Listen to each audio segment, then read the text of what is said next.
नमो अरहन्ताणं नमो सिद्धाणं नमो आयर्याणं नमो उवज्जायाणं नमो लोये सव्वसाहूणम्।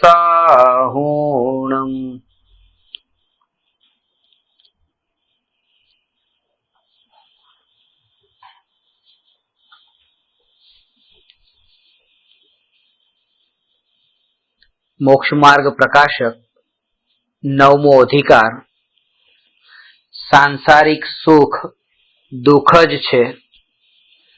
पाना नंबर 312। प्रश्न छे पर संसार दशामां पुण्य कर्मनो उदय थता जीव सुखी पण थाय छे, तो केवल मोक्ष ज हित छे एम शा माटे कहो छो?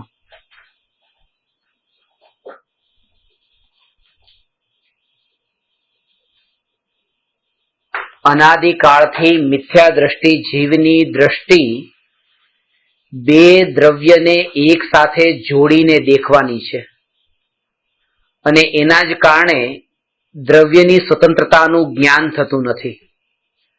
ए कोईपण पदार्थने एकला रूपे नथी देखी शकतो। ज्यारे पण कोई पदार्थ एनी दृष्टिमां आवे छे त्यारे नियमथी ए पदार्थनी साथे संकळायेलो कोई बीजो पदार्थ एनी दृष्टिमां आव्या विना रहेतो नथी। अने ए ज कारणे जीवने अने शरीरने एक रूपे के जीवने अने शरीरना संयोगोने एक रूपे, जीवने अने जीवमां उत्पन्न थता राग द्वेषना विकल्पोने एक रूपे, एम कोईने कोई बे जुदा जुदा पदार्थोने एक रूपे देखवानी जे दृष्टि छे ए दृष्टिनुं नाम ज मिथ्या दृष्टि छे।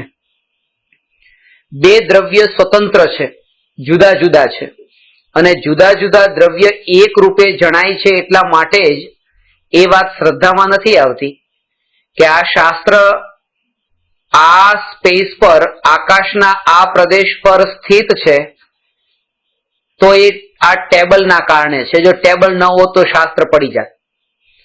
અને આવો વિચાર પણ એટલે જ આવે છે કારણ કે એકલું શાસ્ત્ર એની દ્રષ્ટિમાં ન આવ્યું ને ટેબલ સાથે શાસ્ત્ર દ્રષ્ટિમાં આવ્યું અને એના જ કારણે એ ભાવ આવ્યો કે આ ટેબલ જે છે એ શાસ્ત્રને ટકાવીને રાખનારું છે। એક દ્રવ્યના એક્ઝિસ્ટન્સનો એના સ્વતંત્ર અસ્તિત્વનો આરોપ કોઈ બીજા દ્રવ્ય પર મૂકવો આ જ મિથ્યાત્વ છે। અને એના કારણે સંસારી જીવ આ શું ભૂલ કરે છે કે સંયોગોની સાથે કોઈ જીવને દેખે છે। જ્યારે સંયોગોની સાથે જીવને દેખવામાં આવે તો ભેદ ઉત્પન્ન થાય છે। ભેદ ત્યારે જ ઉત્પન્ન થાય કે જ્યારે એમાં કંઈક મિશ્રણ કરવામાં આવે। મિશ્રણ વગર ભેદ સંભવ નથી। 24 કેરેટ સોનાનો કોઈ દાગીનો બની જ ન શકે। એ દાગીનો બનાવવો હોય તો એ સોનામાં કંઈક મેળવવું પડે, મિશ્રણ કરવું પડે।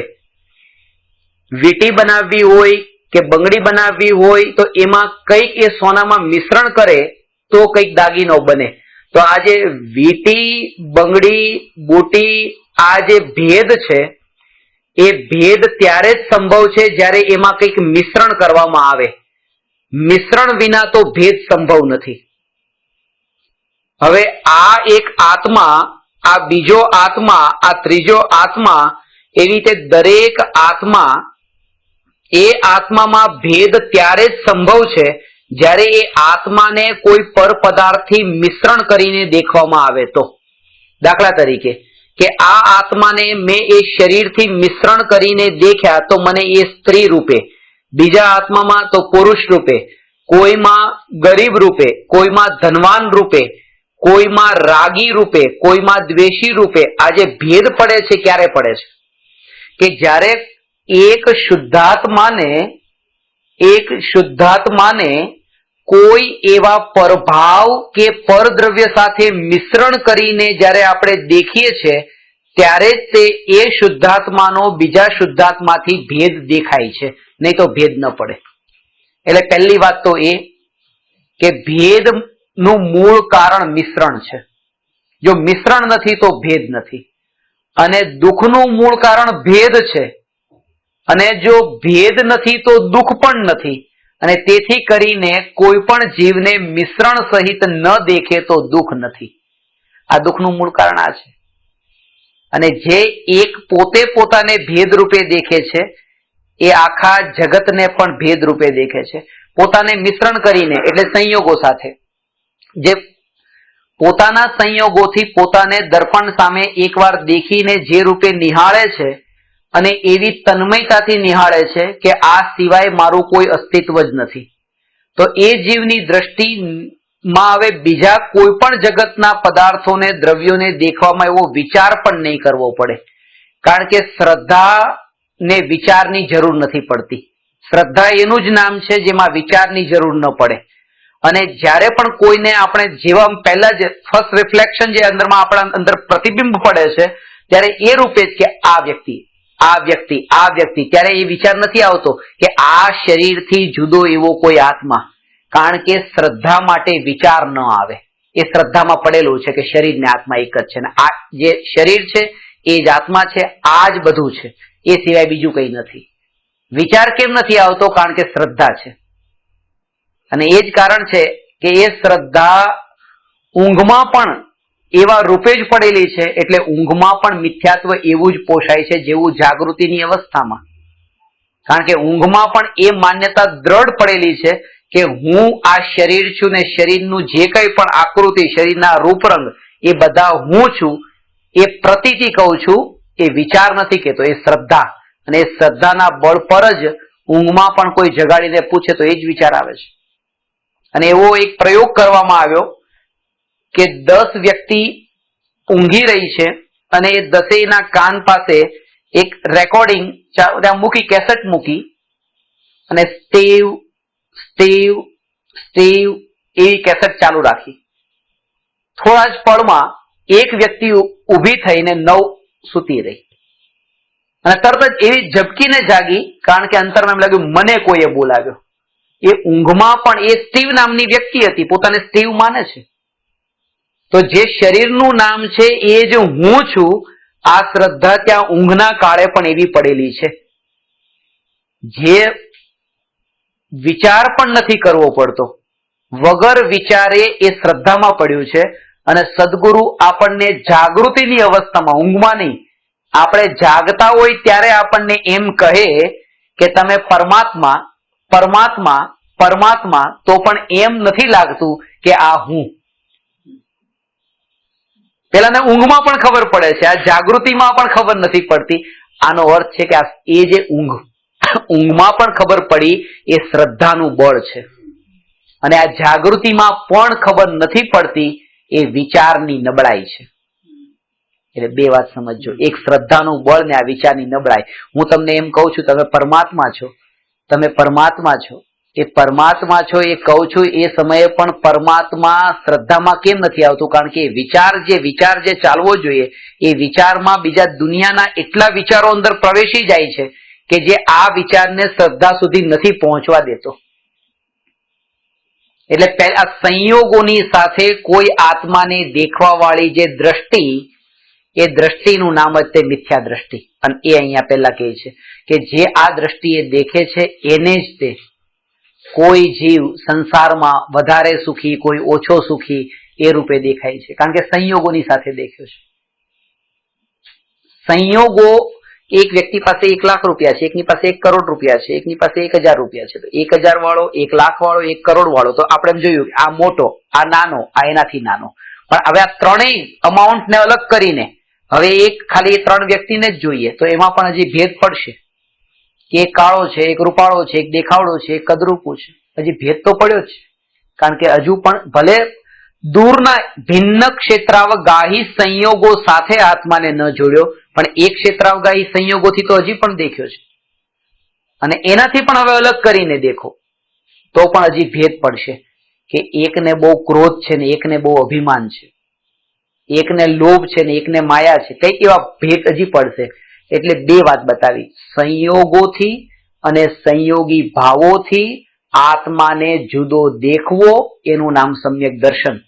અને આ સંયોગથી દેખવા વાળી જે દ્રષ્ટિમાં ભૂલ છે એટલી જ મોટી ભૂલ આમાં છે, સંયોગી ભાવ સાથે. અને એના કારણે તે અત્યારે જે આ જ્ઞાનના અંદર જ્ઞાનની દરેક પર્યાયમાં જે આ રાગનો ને ક્રોધનો માનનો માયાનો જે ભાવ ઉત્પન્ન થયો, બંને અલગ અલગ કાર્ય છે. ત્યારે પણ આત્મામાંથી લોભનો ભાવ ઉત્પન્ન થતો નથી. સમજજો આ વાતને. આત્મામાંથી લોભનો ભાવ ઉત્પન્ન થતો નથી. જે કેરીની ગોટલી છે જેને વાવી છે ને એમાંથી જે હવે ફળ પાક્યું છે એ ક્યારે લીંબોળી ન ઉગે, કેરી ઉગે. તો જ્ઞાન માંથી જે ઉત્પન્ન થાય છે તે ક્યારેય લોભ ઉત્પન્ન ન થાય. જ્ઞાનમાંથી ઉત્પન્ન થવા વાળું જ્ઞાન જ હોય, લોભ ન હોય. તો પહેલી વાત કે જ્ઞાન માત્ર જે છે, જ્ઞાન માત્ર તે હું, જ્ઞાન માત્ર તે હું. તેથી મારામાંથી લોભ ઉત્પન્ન થતો નથી. અને મારામાંથી લોભ ઉત્પન્ન થતો નથી તો આ જે લોભનો ભાવ એને દૂર કરવાનો વિકલ્પ પણ જ્ઞાની કરતા નથી કે ક્યારે આ લોભ છૂટે. કારણ કે લોભને દૂર કરવાનો વિકલ્પ એ પણ એક લોભ છે કે આ લોભ ક્યારે છૂટે. જ્ઞાની તો એટલું જાણે છે ને માને છે કે હું જ્ઞાન સ્વભાવી ભગવાન આત્મા. અને આ જે જ્ઞાન સ્વભાવી ભગવાન આત્મા એમાં એ વાત ગર્ભિત છે કે લોભનો ભાવ હું નથી. એ પણ વિકલ્પ નથી કે લોભનો ભાવ તે હું નથી. જ્ઞાન સ્વભાવી ભગવાન આત્મા. હવે જ્ઞાન સ્વભાવી ભગવાન આત્મા એવું પણ જાણનાર જે જ્ઞાન ઉપયોગ, જે જ્ઞાન પર્યાય, ત્યારે પણ જોર જે છે આ જ્ઞાન પર્યાય ઉપર નથી. ત્યારે એને એકત્વ કર્યું છે આ જ્ઞાન સ્વભાવી આત્મામાં. એટલે આ પર્યાય અને દ્રવ્ય વાળો ભેદ જ ત્યાં સમાપ્ત થઈ ગયો. આ બે વસ્તુ છે. એક છે આ ક્ષણિક સ્વરૂપ, એક છે નિત્ય સ્વરૂપ. ક્ષણિક સ્વરૂપ, એક નિત્ય સ્વરૂપ. આ રાગાદી ભાવ જે ઉત્પન્ન થાય છે, ક્યારેક લોભ થયો, ક્યારેક માયા થઈ, એ જણાયું આત્માના જ્ઞાન સ્વરૂપમાં. હવે જે લોભનો ભાવ ઉત્પન્ન થાય છે એ જ્ઞાનનો વિરોધી નથી, જ્ઞાનનો વિરોધી નથી. એ જ્ઞાનને બહાર પ્રગટ કરાવનારો છે, જ્ઞાનને તે બહારમાં વ્યક્ત કરાવનારો છે. કારણ કે લોભ થયો એ ખબર તો જ્ઞાનમાં પડી, એને જ્ઞાનને વ્યક્ત કર્યું છે લોભના ભાવે. લોભનો ભાવ લોભને નથી વ્યક્ત કરતો, પોતાના જ્ઞાન સ્વભાવને વ્યક્ત કરી રહ્યો. કારણ કે એકલું જ્ઞાન અનુભવમાં ન આવે. એક બે વસ્તુ છે, સફેદ અને કાળું એકબીજાના વિરોધી આપણે ભલે માનતા હોઈએ પણ વિરોધી નથી. એ બંને એકબીજાના પૂરક છે. કારણ કે કાળા ઉપર જ તે સફેદ અક્ષર દેખાય છે. એ કાળું એ સફેદનું વિરોધી નથી, સફેદને હાઇલાઇટ કરવા વાળું છે કાળું. તો આ જે ક્ષણે ક્ષણે પલટાતો એવો રાગ દ્વેષનો વિકલ્પ એ જ્ઞાનનો વિરોધી નથી. એ વિકલ્પ જે છે એ જ જ્ઞાનની નિત્યતાને દેખાડનાર છે કે આ જ્ઞાન તો ટક્યું, આ જ્ઞાન તો ટકીને રહ્યું. પેલો ભાવ ગયો પણ આ જ્ઞાન તો એવું ને એવું રહ્યું. પાછો ક્રોધનો ભાવ ગયો, જ્ઞાન તો રહ્યું. માનનો ભાવ ગયો, જ્ઞાન તો રહ્યું. જે જાય છે એનું વિરોધી, એ વિરોધીમાં આ પકડમાં આવે છે. જ્યારે વિમાન ટેક ઓફ થાય છે તો એ રનવે પર જ્યારે એ ગતિ કરી રહ્યું છે, એ રનવે પરની ગતિ કરતા જે આકાશમાં ગતિ થાય છે એ ગતિ તો ઘણી વધારે છે. તેમ છતાં પણ આકાશમાં થવા વાળી ગતિના કાળે વિમાન સ્થિર અનુભવમાં આવે છે. અને રનવે પર ઓછી ગતિમાં પણ તીવ્ર ગતિ કરતું અનુભવમાં આવે છે. આકાશ કરતા પણ એમ લાગે ત્યાં તો સ્થિર જ હતા, હવે ગતિ શરૂ થઈ. જ્યારે એ રનવે પર હોય ત્યારે ગતિ શરૂ થઈ એમ લાગે, નીચે ઉતરીએ ત્યારે. અત્યાર સુધી તો કઈ ગતિ જ નથી. વાત એમ છે કે અસ્થિરતા જે છે, આ વિમાનની અસ્થિરતાનો બોધ ત્યારે જ થઈ શકે કે જ્યારે સામે કોઈ સ્થિર છે. આ બિલ્ડિંગો દેખાઈ રહ્યા છે જે સ્થિર છે, એ સ્થિરતા એ આ અસ્થિરતાની વિરોધી નથી, પણ અસ્થિરતાને હાઇલાઇટ કરવા વાળી છે, એનો અનુભવ કરાવવા વાળી છે. એ જો આ ન હોય તો આનો અનુભવ પણ સંભવ નથી.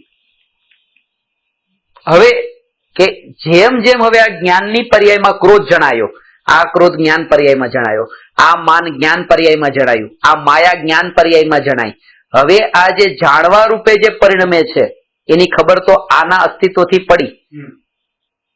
પણ ત્યાં પણ અનુભૂતિ કોની? આની થઈ.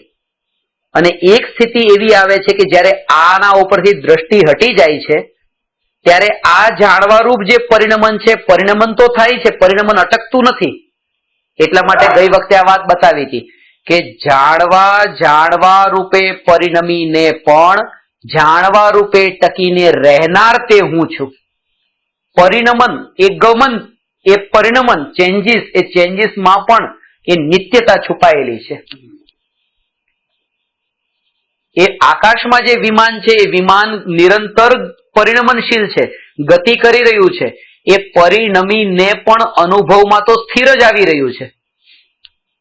ત્યાં પરિણમન અટકી નથી ગયું. પરિણમન છે પણ પરિણમનની અનુભૂતિ કરાવનારું બીજું કોઈ ત્યાં રહ્યું નહીં, એટલે હવે ત્યાં સ્થિરતાનો અનુભવ થાય છે. એટલે આ રાગ ઉપર જ્યાં સુધી દ્રષ્ટિ હોય ત્યાં સુધી આ જાણપણું પણ પરિણમન વાળું જ પકડમાં આવશે કે આ પલટાતું જાણપણું. પાછો બીજો દ્વેષ થયો તો પણ આ પલટાતું જાણપણું. પણ રાગ દ્વેષ ઉપરથી દ્રષ્ટિ હટી તો આ પલટાતું જાણપણું નહીં, સ્થિર જાણપણું. અને સ્થિર જાણપણું થયું નથી, એ પરિણમી તો છે જ તે, પર્યાય તો પરિણમિત તે, એ અટકે નહીં. પણ અનુભવ એવો સ્થિરતાનો થાય છે જે સ્થિરતાની અનુભૂતિના બળે ત્યાં જ્ઞાનીને નિત્ય આત્માની અનુભૂતિ થાય છે. આ અનિત્યમાં નિત્યની અનુભૂતિ, પર્યાયમાં દ્રવ્યની અનુભૂતિ, અંશમાં અંશીની અનુભૂતિ, ગુણમાં ગુણીની અનુભૂતિ, સાગરના ટીપામાં સમુદ્રની અનુભૂતિ. આ એનું નામ છે કે નિરંતર પરિણમન, પરિણમન, પરિણમનમાં પણ નિત્યતા. કારણ કે બીજો વિકલ્પ કરાવનાર જે કોઈ છે, દ્રષ્ટિ ત્યાં નથી. વાત એ છે, દ્રષ્ટિ ત્યાં નથી. જો એટલી અંદરમાં સ્થિરતા જો આવી હોય કે ઉપર જેવી રીતે કઈ નતું પણ દ્રષ્ટિ તો બારમાં જ હતી, એવું કઈ દેખાયું નતું, પણ જે એટલો સ્થિર થયો હોય કે બારમાં દ્રષ્ટિ જતી જ નથી અને એના કારણે જો એને સ્થિરતાની ખબર પડતી હોય તો વિમાન લેન્ડ થતું હોય ત્યારે પણ એવી સ્થિરતાનો અનુભવ કરશે જેવી સ્થિરતાનો આકાશમાં અનુભવ કર્યો હતો. કારણ કે એ બારમાં જોઈને એને અનુભવ એવો સ્થિરતાનો નહોતો કર્યો, અંદરમાં રહીને સ્થિરતાનો અનુભવ કર્યો હતો. તો હવે નીચે પણ વિમાન આવે અને બારમાં ભલે ત્યાં બધા સાધનો બાજુમાં હોય જે સ્થિર છે, પણ તો પણ પોતે અહીંયા પોતાની સ્થિરતાનો જ અનુભવ કરશે, અસ્થિરતા નહીં દેખાય. ભલે એને નિમિત્ત એવા મળે છે બારમાં, પણ તો પણ એટલે સમ્યક દ્રષ્ટિને આત્માની નિર્વિકલ્પ અનુભૂતિ પછી જ્યારે પણ આ ભાવ ઉત્પન્ન થાય ક્રોધમાન માયા લોભના, ત્યારે એ જાગૃતિ છે કે હું તો ત્યારે પણ સ્થિર જ છું. કારણ કે પેલી જે સ્થિરતાની અનુભૂતિ હતી એ અંતરમાં દ્રષ્ટિ કરીને થઈ હતી, તો હજી અંતર તરફથી દ્રષ્ટિ છૂટી નથી. એટલા માટે ભલે બારમાં એવા નિમિત્ત મળે વિકલ્પોના કારણભૂત રાગ દ્વેષના, પણ પોતાની સ્થિરતા છૂટતી નથી. એટલે એ જે બારમાં જે વિકલ્પો જે છે એ વિકલ્પોના પ્રવાહમાં અજ્ઞાની વહે છે, જેના કારણે આ નિત્ય સ્થિર જ્ઞાન અનુભવમાં નથી આવતું. અને આના જ કારણે આ ભાવ ઉભો થાય છે. જેટલા પણ આ સંસારમાં દુઃખ બતાવ્યું, એ દુઃખનું કારણ શું છે? જે વહેતો પ્રવાહ છે એ વહેતા પ્રવાહને ટકાવવાનો વિકલ્પ, બસ આ જ દુઃખ છે. એવું ક્યારે સંભવ જ ન બની શકે. દુઃખ છે કે મારી પત્ની મને જેટલો પ્રેમ પેલા કરતી હતી હવે એટલો પ્રેમ નથી કરતી. મારા પતિનો પ્રેમ મારા માટે બહુ ઓછો થઈ ગયો છે. મારો દીકરો મને એટલો પ્રેમ નથી કરતો. મારી દીકરી પેલા મને ઘણો પ્રેમ કરતી હતી પણ હવે નથી કરતી. પેલા મારું ઘણું ધ્યાન રાખતી હતી, પેલા મને ઘણું પૂછતી હતી પણ હવે નથી પૂછતી. મારો ભાઈ મારા માટે પેલા બહુ સારો હતો પણ એવો નયો નહીં, એવો બદલાઈ ગયો. આ જે છે ને, આ વહેતા પ્રવાહને, આ વહેતો પ્રવાહ છે, આને હવે સૂક્ષ્મતાથી સમજજો. વહેતો પ્રવાહ કે જેમાં નિયમથી એવુંનું એવું સ્વરૂપ ન હોય, નવું નવું ને નવું જ હોય, અને એમાં એક એને ધારણા બાંધી કે આવું ને આવું ને આવું જે રે, બીજા પળે પણ આ રે, જે સંભવ જ નથી. કોઈ પણ વ્યક્તિ નદીના વહેતા પાણીના પ્રવાહમાં એ પગ ન મૂકી શકે જે પાણીના વહેતા પ્રવાહમાં એને પહેલી વાર પગ મૂક્યો હતો. પહેલી વાર નદીમાં ઉતર્યો હતો ને પાણીનો સ્પર્શ કર્યો હતો, બીજી વાર સંભવ જ નથી કે એ પાણીને સ્પર્શે. એ પાણી વહી ગયું. હવે નિયમથી નવું પાણી આવશે ને નવા પાણીની જેને તૈયારી નથી એ નિયમથી તડપવાનો છે. અને અપેક્ષા મિથ્યા દ્રષ્ટિને આ જ છે કે જેટલો પ્રેમ મને પહેલા મળ્યો તો એટલો પ્રેમ મને આનાથી અત્યારે પણ મળે. જે આ મારા હતા એ હવે મારા રે, પણ એ બદલાવ એ ચેન્જીસ, એ જે અનિત્યપણું, એ ક્ષણિકપણું, એ નિયમથી થવાનું છે, વસ્તુનો સ્વભાવ છે. અને એમાં જે આ બાંધેલી ધારણા છે આ જ તડપાવા વાળી છે. પત્નીનો પ્રેમ ઘટી ગયો છે, પત્ની બદલાઈ ગઈ છે, એનો પ્રેમ પણ બદલાઈ ગયો છે. બે બદલાશે, પ્રેમે બદલાઈ જશે અને પત્ની બદલાઈ જશે. ઝાડનો છાયો છે, એ ઝાડનો છાયો સવારના સમયે બહુ મોટો છે, બપોર થતા એ છાયો બદલાવાનો છે. એ એવો ને એવો છાયો નહીં હોય, નાનો થવાનો છે. અને સાંજ પડશે ત્યારે તો છાયો હજી મોટો થશે, રાત પડતા છાયો રહેશે નહીં. આ બદલાવ છે અને બદલાવ થવાનો છે. એ પત્નીનો પ્રેમ વધવાનો ઘટવાનો. આ એકની ધારણા નહીં બાંધો. છાયો તો શું, એ ઝાડ પણ બદલાઈ જાય છે, કારણ કે એ પણ સુકાઈ જાય છે, એ પણ નષ્ટ થઈ જાય છે, એ પણ પડી જાય છે. તો ઝાડ જેવું ઝાડ પણ જો પડી જતું હોય તો ઝાડનો છાયો શું કહેવાય? એ પત્ની પોતે પણ રહેવાની નથી તો પત્નીનો પ્રેમ શું કહેવાય? પ્રેમ તો છાયો છે.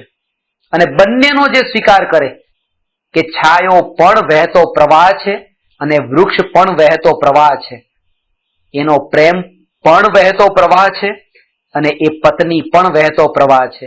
એવી રીતે દરેક વહેતા પ્રવાહને પ્રવાહ રૂપે જે માને ને એમાં એક પળ માટે પણ ઉપયોગને તન્મય ન કરે, એ જીવ જ ત્રિકાળી નિત્ય આત્મા સુધી પહોંચી શકે.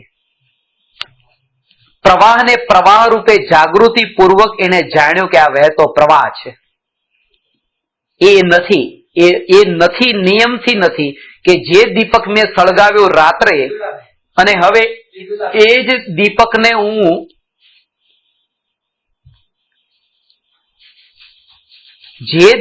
સળગાવ્યો મેં રાત્રે, એ જ દીપકને હું સવારે ઓલવી રહ્યો છું. આ વાત ખોટી છે. એ દીપકને હું નથી ઓલવતો જે દીપકને મેં સળગાવ્યો હતો.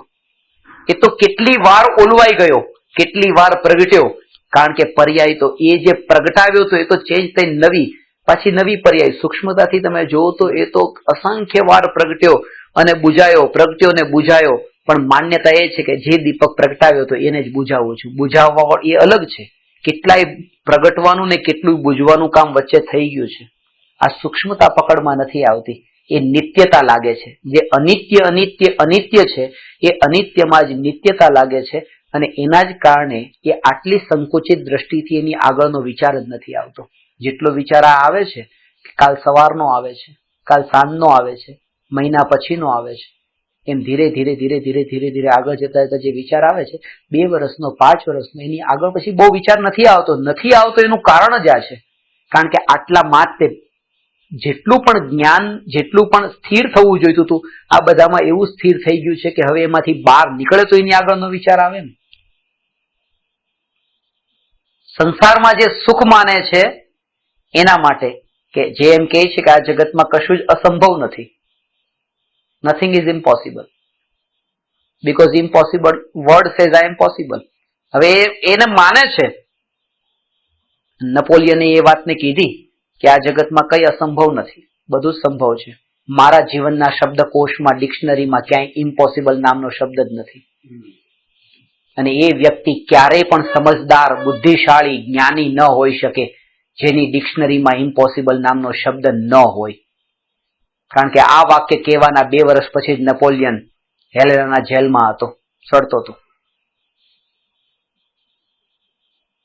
જ્ઞાની એને કહેવાય કે જેની ડિક્શનરીમાં એવું કંઈક છે કે જે ઇમ્પોસિબલ છે. અને એને પણ જ્ઞાની ન કહેવાય જે એમ કે કંઈ જ પોસિબલ નથી.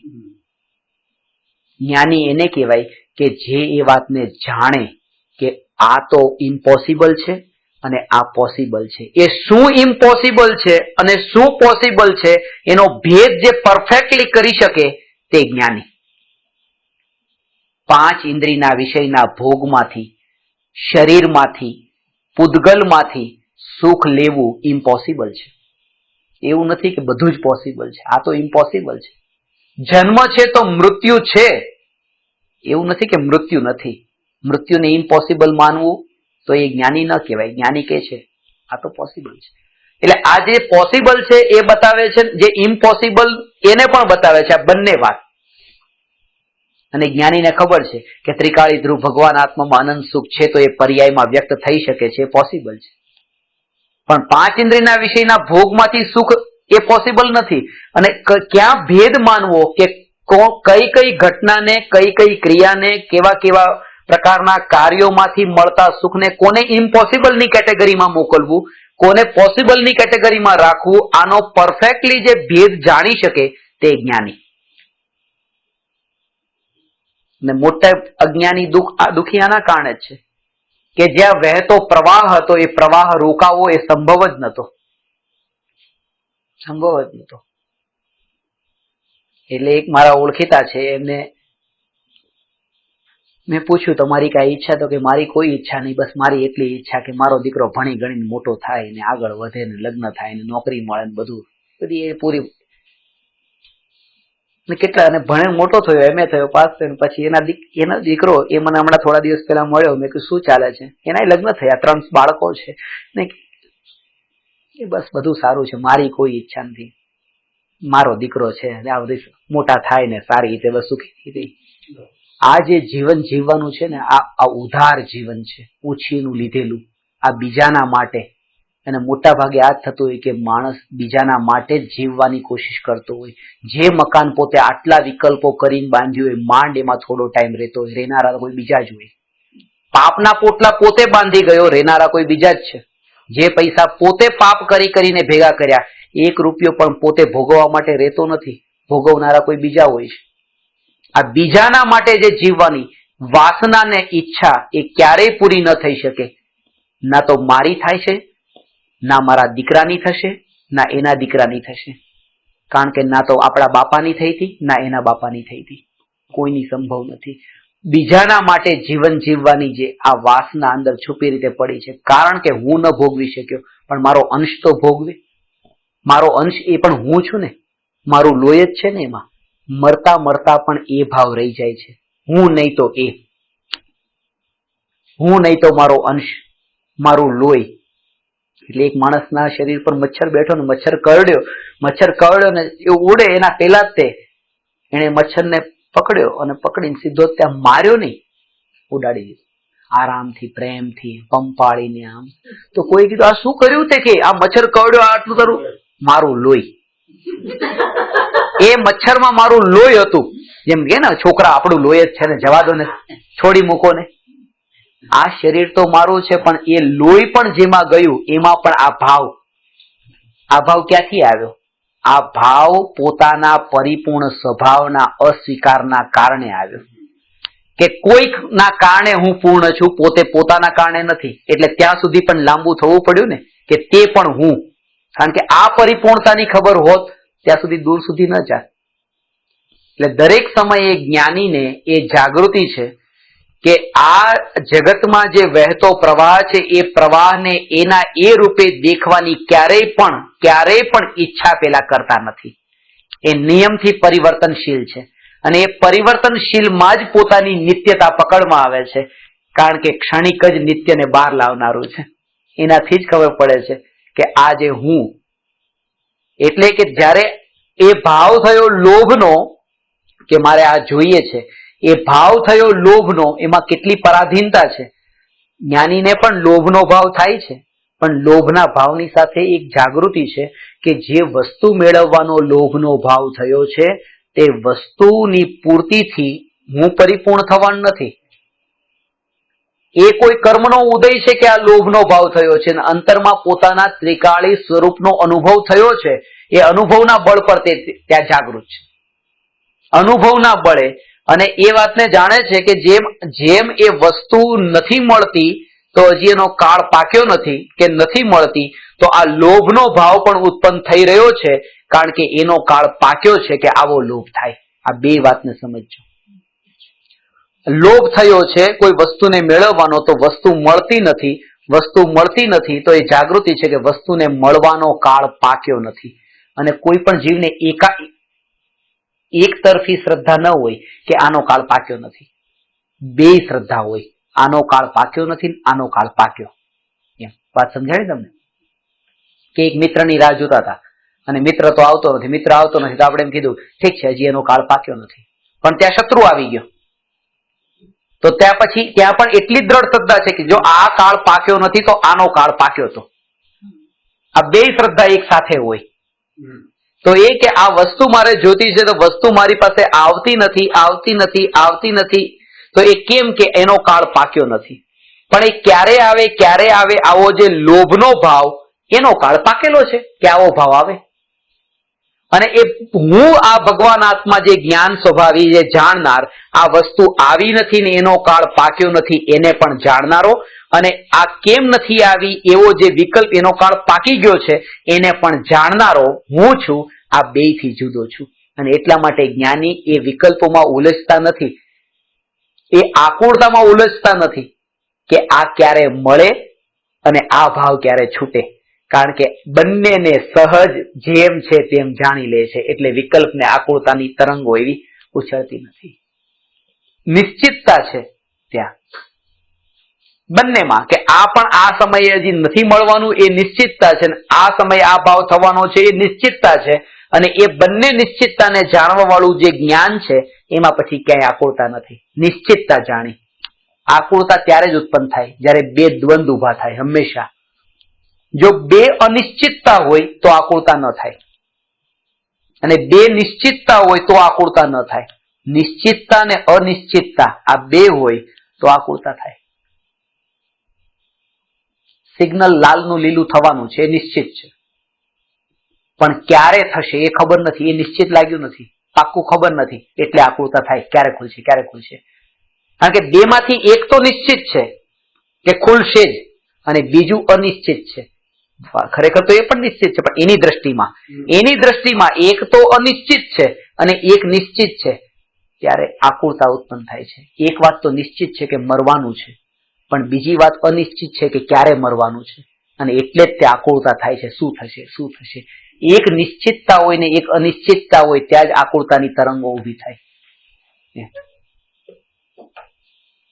લગ્ન તો કરવા છે આ તો નિશ્ચિત છે, હવે છોકરી મળતી નથી તો આકુળતા થશે, પણ જેને લગ્ન જ કરવા નથી એને મળતી નથી તો આકુળતા નથી. અને લગ્ન કરવાના છે અને મળવાની છે પાક્કું છે તોય આકુળતા નથી, પણ કરવા છે અને મળશે કે નહીં એમાં અનિશ્ચિતતા લાગે છે. આકુળતાની ત્યારે ઉત્પન્ન, આકુળતા ત્યારે જ તરંગો લે છે કે જ્યારે બે દ્વંદ ઉભો થાય છે. એવા બે પ્રકારના દ્વંદ અને જ્ઞાની જાણે છે કે આ ભાવ જેમ નિશ્ચિત છે બીજું પણ નિશ્ચિત છે એના કારણે થઈને ત્યાં આકુળતા થતી નથી. બે અનિશ્ચિત છે એવું નહીં, બંને નિશ્ચિત છે. જો સિગ્નલ ખુલવાનું નિશ્ચિત છે તો ક્યારે ખુલવાનું પણ નિશ્ચિત છે અને જો મૃત્યુ નિશ્ચિત છે તો ક્યારે આવવાનું છે એ પણ નિશ્ચિત છે. એટલે ઘણી વખત આના કારણે જ આકુળતા કે મારે તમારી પાસે કઈ આશા છે કે મારે તમારી પાસેથી આ વસ્તુ મળવાની છે એ તો પાકી જ મળવાની છે પણ હવે ખબર નથી ક્યારે મળશે તો આકુળતા થાય. અને ખબર જ નથી કે અહીંથી મળવાની નથી તો ભાવ પણ ન થાય, કારણ કે ત્યાં જ કે એક તો નિશ્ચિત હોય અને બીજું અનિશ્ચિત હોય ત્યારે જ આ તરંગો ઉઠે છે. એ તો ખબર છે કે કાકા આજે પ્રવચનમાં આવવાના જ છે એ નિશ્ચિત છે પણ હજી કેમ આવ્યા નથી તો આકુળતા થાય. શું થયું હશે ફોન કરી દે, કારણ કે આવવાનું તો નિશ્ચિત છે, જો જે ખબર છે કે આવવાનું નથી તો આકુળતા નથી થતી. આ બે વસ્તુ નિશ્ચિત છે. એટલે સમ્યક દ્રષ્ટિ આ બંનેને એક સમાન જાણે કે જગતમાં કોઈક તો નિશ્ચિત હોય છે ને કંઈક અનિશ્ચિત હોય છે એમ નહીં, બધું જ સુનિશ્ચિત છે. તેથી આકુળતાને ત્યાં અંદરમાં અવકાશ જ નથી. એટલે જ મેં તમને ગઈ વખતે એરિસ્ટોટલે કહ્યું કે જગતમાં જો મૃત્યુ ન હોત તો ધર્મ જ ન હોત. આ જે ધર્મ થઈ રહ્યો છે એ મૃત્યુના કારણે. અને વાત બહુ વિચારવા જેવી છે કે જો મૃત્યુ ન હોત તો ધર્મ ન હોત, કારણ કે આ નથી રહેવાનું તો લાવ હવે કઈક હવે કરવા જેવું એ કરી લઉં. બાકી તો કોણ એવું ને એવું જ રહેવાનો છું, એવો જ એવો રહેવાનો છું. એટલે આ ભયથી કરેલો ધર્મ છે અને એ સાચો ધર્મ ન હોઈ શકે. ભયથી કરેલો ધર્મ છે કે મૃત્યુ આવવાનું છે એ મૃત્યુને લક્ષ્યમાં રાખીને ધર્મમાં ઉતરવા માંગે છે, સ્વભાવને લક્ષ્યમાં રાખીને નહીં. કે હું ભગવાન આત્મા નિત્ય છું. એને જે એ લક્ષ્યમાં રાખે છે એ ખરો ધર્મ પામે છે, એ જે સ્વભાવને લક્ષ્યમાં રાખે છે. અને આ બંનેમાં એટલી ભેદ જ્ઞાનની એવી રેખા ખેંચાઈ ગઈ હોય. આ બે વાતને ખાસ સમજવાની છે કે એક તો આ વહેતો પ્રવાહ ક્યાંય પણ થોડો પણ જકાર નહીં કે આમ જ હોશે, આમ જ થશે એમ નહીં. ક્યાંય પણ પોતાનો અભિપ્રાય જોડીને એમાં કોઈ પણ ઘટના માટે, કોઈ પણ વ્યક્તિ માટે, કોઈ પણ વસ્તુ માટે ક્યાંય પણ એ જકારને આમ વહેતો પ્રવાહ છે. જેમ હશે તેમ હશે. અને એનાથી હું તો આનો આ જ છું, હું તો જાણનાર જ છું. એ જ્ઞાનની નિત્યતા અને જ્ઞાન સિવાયનું આખું જગતની અનિત્યતા, આ બંને વચ્ચેનું ભેદ જ્ઞાન.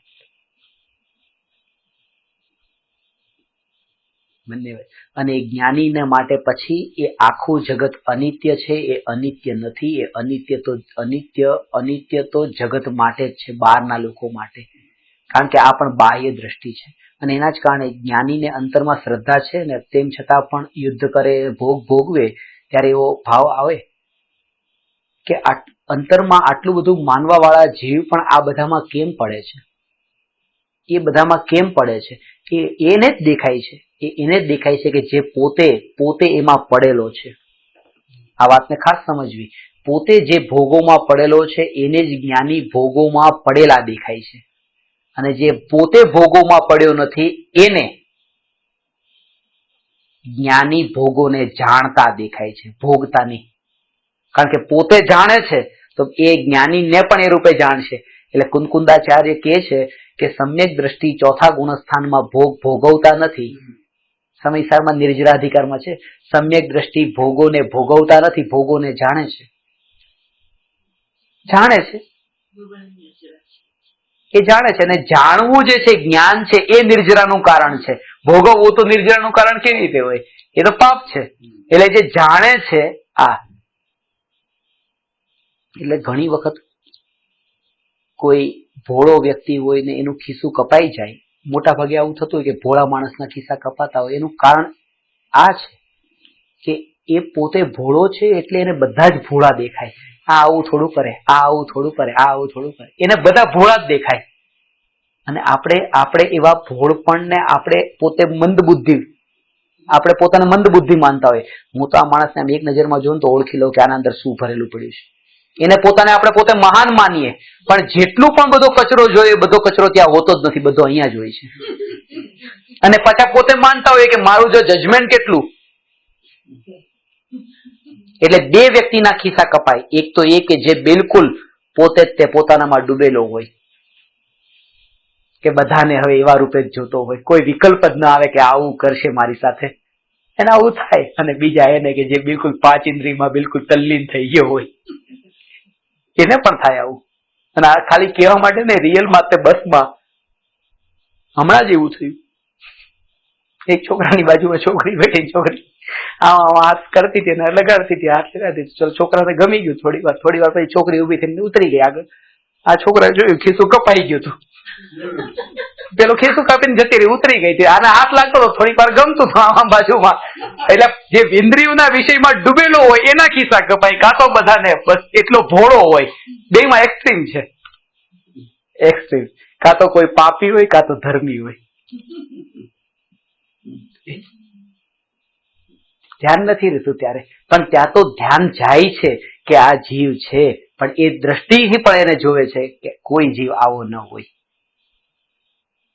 આ એટલા માટે જ તે. અને આ જ એક માપવાની નિશાની છે કે જ્યાં સુધી તમને હજી બીજા બધા જીવો ભોળા નથી લાગતા, ત્યાં સુધી સમજવું કે હજી આપણામાં એવું ભોળ પણ નથી આવ્યું. જ્યાં સરળ નથી લાગતા ત્યાં સમજીએ આપણે હજી એટલા સરળ નથી થયા. કારણ કે એ તો દર્પણ જ છે, આ પોતાનું જ રિફ્લેક્શન છે, બીજું કંઈ નથી. જો એ દેખાતા નથી સરળ તો હું પોતે સરળ નથી. એટલે ભલે, અને એટલા માટે જ તે ભલે પાપીમાં પાપી હોય તો પણ, પંચેન્દ્રિયનો વધ કરનાર આતંકવાદી હોય તો પણ એ તમારા માટે ભગવાન દેખાય. કારણ કે તમે પોતે જ તે હવે એ રૂપે જ તે પોતાને માનો છો, તો બીજો તમને કેમ દેખાય આતંકવાદી? એ પણ ભગવાન જ દેખાય.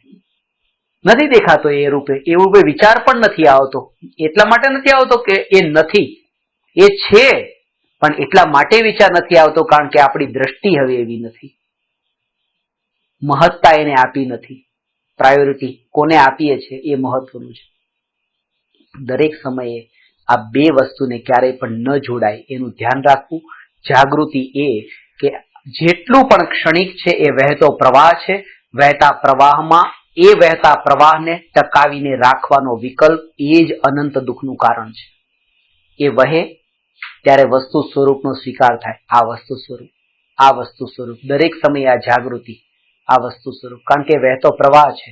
અને એટલા માટે જ મેં તમને થોડા વખત પહેલા વાત કહી હતી કે આત્માની અનુભૂતિનો જે અતિન્દ્રિય આનંદ પ્રગટ થાય છે, જે પર્યાયમાં પ્રગટે છે, ત્યારે પણ એ ભાવ એવો વિકલ્પ પણ જો આવે કે આવો આનંદ હંમેશા ટકીને રહે તો પણ આનંદ છૂટી જાય છે, કારણ કે એ પણ પાછો એવાને પકડી બેઠો કે જે વહેતો પ્રવાહ હતો. એ અનુભવનો આનંદ પણ વહેતો પ્રવાહ છે, કારણ કે તે પર્યાય છે, તે દ્રવ્ય નથી, ત્રિકાળી નથી, તે એક સમયની પર્યાય છે જે અનુભવ કરી રહી છે. અને આવી અનુભવ વાળી પર્યાય ટકીને રહી, હું ન્યાયકમાં સ્થિર થઈને રહું, પતી ગયું.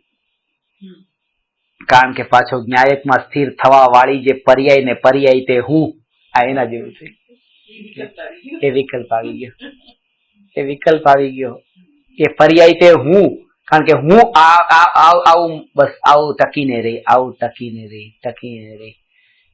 એટલા માટે લોભને દૂર કરવાનો વિકલ્પ જ્ઞાની કેમ નથી કરતા? કારણ કે લોભ જો હોય તો દૂર કરવાનો વિકલ્પ ઉઠે.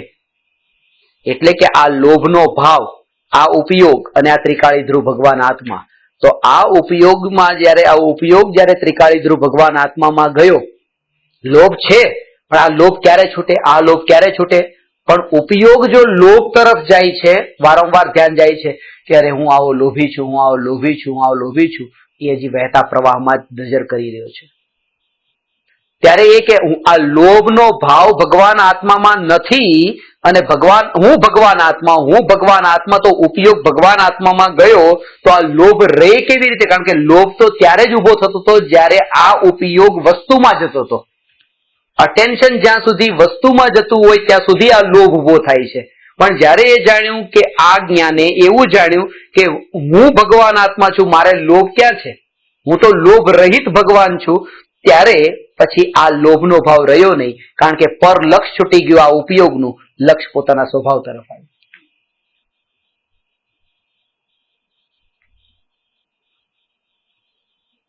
તો જાણનાર માત્ર જાણવાપણાની બહાર ક્યાંય હું નથી.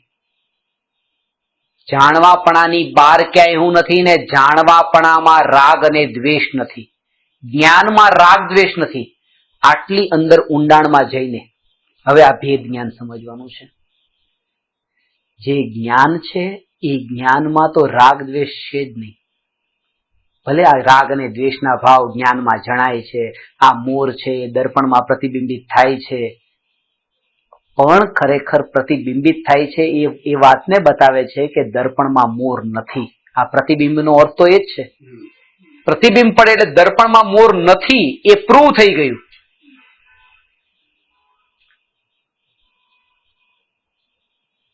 મારામાં રાગ નથી, મારામાં રાગ નથી. પણ જ્યારે રાગ નથી આવી જ્યારે વિચારધારા ચાલે છે, ચિંતન ચાલે છે, ત્યારે ભાવ ગ્રહણ થાય છે. ભાવ સમજવું એ જરૂરી છે.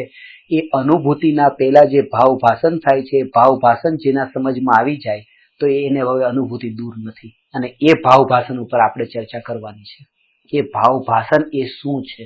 જે અનુભૂતિ પહેલા, નિર્વિકલ્પ અનુભૂતિ પહેલા આત્મા આ જે જ્ઞાન માત્ર, આ જાણવા માત્ર, જ્ઞાન સત્તા માત્ર તે હું, આ જે જાગૃતિ અને એનાથી ભેદ જ્ઞાન થતું જાય છે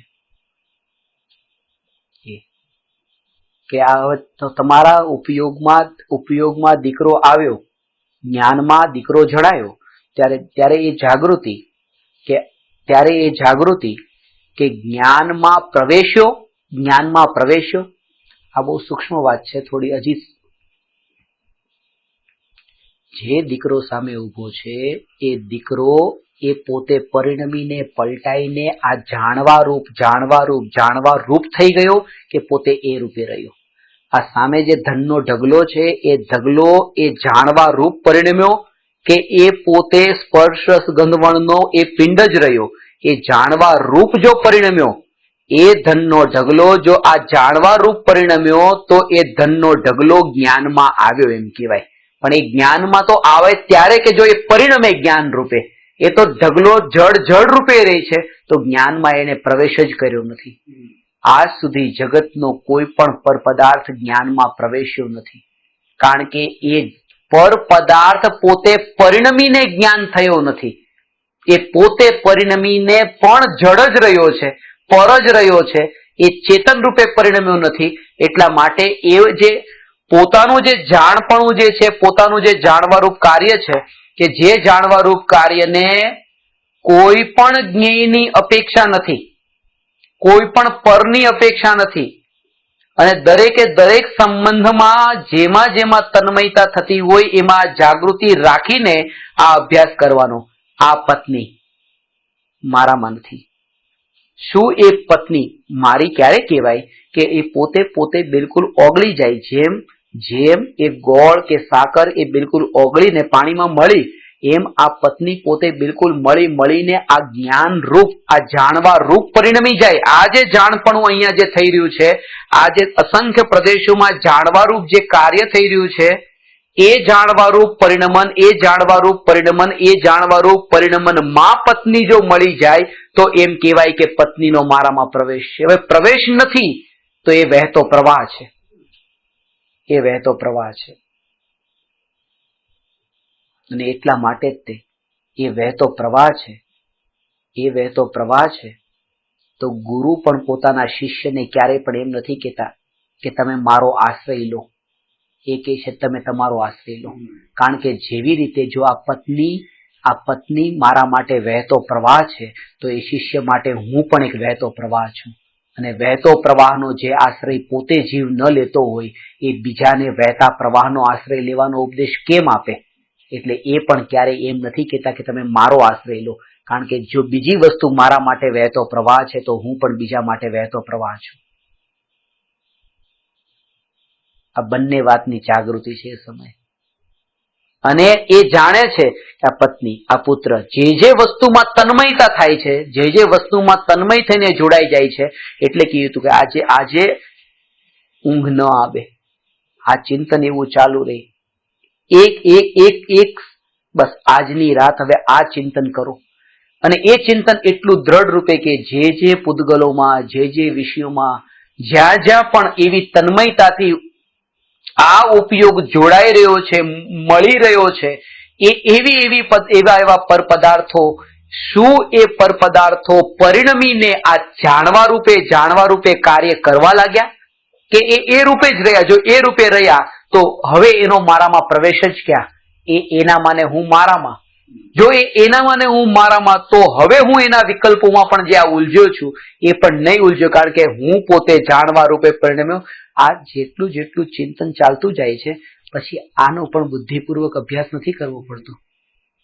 પછી એને એ વાતનો બહુ વિસ્તારથી વિચાર પણ નથી કરવો પડતો કે હું જાણવા રૂપે પરિણમ્યો છું, આ પુત્ર એ જાણવા રૂપે ન પરિણમ્યો, પત્ની જાણવા રૂપે ન પરિણમી, તો આ પત્નીમાં હું ક્યાં અટક્યો છું? આ વિચાર ન આવે. કારણ કે જાણવા રૂપે હું પરિણમ્યો, આ જે વિચાર ચાલતો ને પત્ની જાણવા રૂપે ન પરિણમી, જાણવા રૂપે હું પરિણમ્યો, એ વિચારની ધારામાં જ તે પોતે એટલો ઉપયોગ ત્યાં સ્થિર થયો હોય કે હવે એને આ વિકલ્પને પણ અવકાશ નથી કે હું આવામાં ક્યાં અટક્યો છું.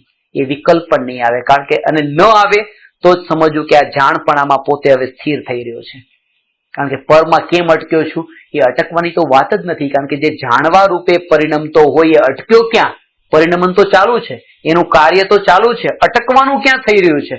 અટકવાનું તો ત્યારે થતું હોય હું ક્યાંય અટક્યો નથી, હું ક્યાંય અટક્યો નથી. અટકવાનું તો એને દેખાય છે જેને રાગ દેખાય છે. કારણ કે રાગ કોઈ વિષયમાં હોય છે, જ્ઞાન કોઈ વિષયમાં નથી હોતું. જ્ઞાન તો જ્ઞાન રૂપે પરિણમે છે, રાગ પર લક્ષ્ય પરિણમે છે, અને જ્ઞાન પોતાના સ્વભાવ રૂપે પરિણમે છે. એટલે જેને જ્ઞાન તે હું એમ માન્યું, એને ક્યારે પણ એમ નથી લાગતું. એટલે જ્ઞાની ક્યારે પણ એમ નથી માનતા કે હું આ જગ્યાએ અટકી ગયો, મારે અટકવું ન જોઈએ. કારણ કે જ્ઞાની જાણે છે કે જાણપણું ક્યારેય અટકતું નથી. જાણપણું નિરંતર નિરંતર નિરંતર ચાલી જ રહ્યું છે, તો અટકવાની વાત જ ખોટી છે. હું અટકતો જ નથી. અને એ કાર્ય એવું નથી કે રાગથી રહિત પૂર્ણ વિતરાગી થઈ ગયા હોય. રાગ તો છે પાછો. ખાસ વાત એ છે કે રાગમાં એકત્વનો ભાવ છૂટીને જ્ઞાન તે હું, એ ભાવ ત્યાં પ્રગટ્યો છે. રાગ છૂટ્યો નથી, રાગ છે, પણ રાગનું એકત્વ છૂટ્યું છે, જ્ઞાનમાં એકત્વ થયું છે.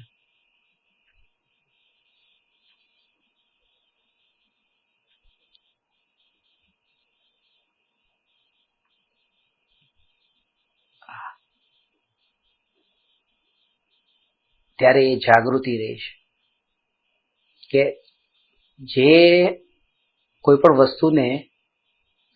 વસ્તુને જે જાણી, તો એમાં પણ વસ્તુ જ્યાં સુધી નજરમાં આવતી હતી ત્યાં સુધી વસ્તુ એટલે કોઈ પણ પર્ટિક્યુલર જ્ઞેય ઓબ્જેક્ટ કે જે જ્ઞેય જાણવામાં આવતો હતો ત્યાં સુધી જ આ ઇન્દ્રિયો પણ વચ્ચે આવતી હતી. કોઈ જ્ઞેયની અપેક્ષા હતી ત્યાં સુધી ઇન્દ્રિયોની અપેક્ષા હતી. સામેના ઠંડા અને ગરમ એવા વિષય, એવા જ્ઞેયની અપેક્ષા હતી, તો આ ચામડીની અપેક્ષા હતી. સામે મીઠાશની અપેક્ષા હતી, તો આ જીભની અપેક્ષા હતી. પરફ્યુમની અપેક્ષા હતી, તો આ નાકની પણ અપેક્ષા હતી. સામે લાલ પીળા રંગને જાણવાની અપેક્ષા હતી, તો આંખ પણ બરાબર કામ કરે એવી પણ અપેક્ષા હતી. અને જો એને ધ્વનિને, અવાજને સાંભળવાની અપેક્ષા હતી, તો આ કાનની પણ અપેક્ષા હતી. જેને ઇન્દ્રિયોના વિષયોની અપેક્ષા છે એને જ ઇન્દ્રિયોની અપેક્ષા છે. જેને ઇન્દ્રિયોની અપેક્ષા છે એને જ ઇન્દ્રિયોના માધ્યમથી જ્ઞાન પ્રવર્તે છે એવું અનુભવાય છે. પણ જેને ઇન્દ્રિયના વિષયો અને ઇન્દ્રિયો આ બંનેની અપેક્ષા છૂટી, એનું જ્ઞાન ક્યારેય પણ ઇન્દ્રિયો થકી નથી વહેતું. એ જ્ઞાન માત્ર જ્ઞાન રૂપે જ પરિણમે છે. બીજો કોઈ એમાં વિકલ્પ પણ ઉભો થતો નથી કે આ જ્ઞાન પરિણમે, કારણ કે એ રૂપે પરિણમ્યું છે, માત્ર એના સ્વભાવને જોઈને જ તે. એટલે આ તમે એ વખતે વાત બતાવી કે ઓરેન્જ જ્યુસ છે, એક ગ્લાસમાં છે, પછી એને બીજા ગ્લાસમાં નાખ્યું, બીજામાંથી ત્રીજામાં નાખ્યું, તો એ ઓરેન્જ જ્યુસ એ પરિણમી રહ્યું છે, પણ પરિણમીને પણ એ ઓરેન્જ જ્યુસમાંથી મેંગો જ્યુસ નથી થઈ જતું, ઓરેન્જ જ્યુસ જ છે. એ પરિણમીને પણ એવું ટકી રહ્યું, પરિણમીને પણ એ રૂપે ટકી રહ્યું. તો હું ભગવાન આત્મા જાણનાર છું, પરિણમી રહ્યો છું, પણ તેમ છતાં પણ નથી પરિણમતો, કારણ કે જાણવા રૂપે પરિણમીને પણ પછી રાગ રૂપે પરિણમન નથી કરી જતો. એ જાણવા રૂપે જ પરિણમન છે, પછી પાછું જાણવા રૂપે જ પરિણમન છે. અને આવું જે જાણવા રૂપ જ પરિણમન છે, એ જાણવા રૂપ પરિણમનમાં જે નથી પરિણમતો એવો જે સ્વભાવ, જે જ્ઞાન સ્વભાવ છે, તે જ્ઞાન સ્વભાવ માત્ર તે હું છું. તે જ્ઞાન સ્વભાવ માત્ર તે હું છું.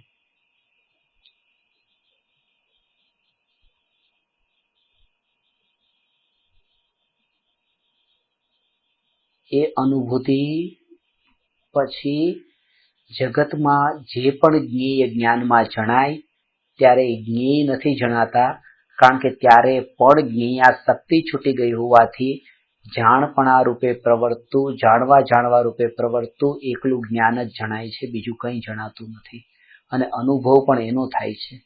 એટલા માટે એના સંબંધમાં કોઈ વિકલ્પ પણ નથી વધતા. રાગ થયો, દ્વેષ થયો, રાગ અને દ્વેષના ભાવથી દુઃખ થયું, આ કંઈ પણ થયું, પણ એમાં એકત્વનો ભાવ ન થયો. એટલા માટે અંતરમાં તો પોતાને દુઃખી માન્યો નહીં, દુઃખી માને તો હવે કંઈક ઉપચાર પણ કરે. જેમ અત્યારે આપણે પોતાને દુઃખી માનતા નથી, તો આ ધર્મને અને આત્માને પામવા માટેનો ઉપચાર પણ કરતા નથી, કારણ કે શું કામ આત્મા પામવો છે, આપણે સુખી જ છીએ. જો અંદરમાં દુઃખનો અહેસાસ થાય તો કંઈક ટ્રીટમેન્ટ કરે. સમ્યક દ્રષ્ટિને જ્ઞાન સ્વભાવમાં એટલી તન્મયતા, એવું એકત્વ છે કે દુઃખી માનતા જ નથી, તો હવે વિકલ્પોને ટાળવાની ટ્રીટમેન્ટ પણ શા માટે કરે? જો દુઃખનો અહેસાસ થતો હોય તો લાવ વિકલ્પને ટાળું.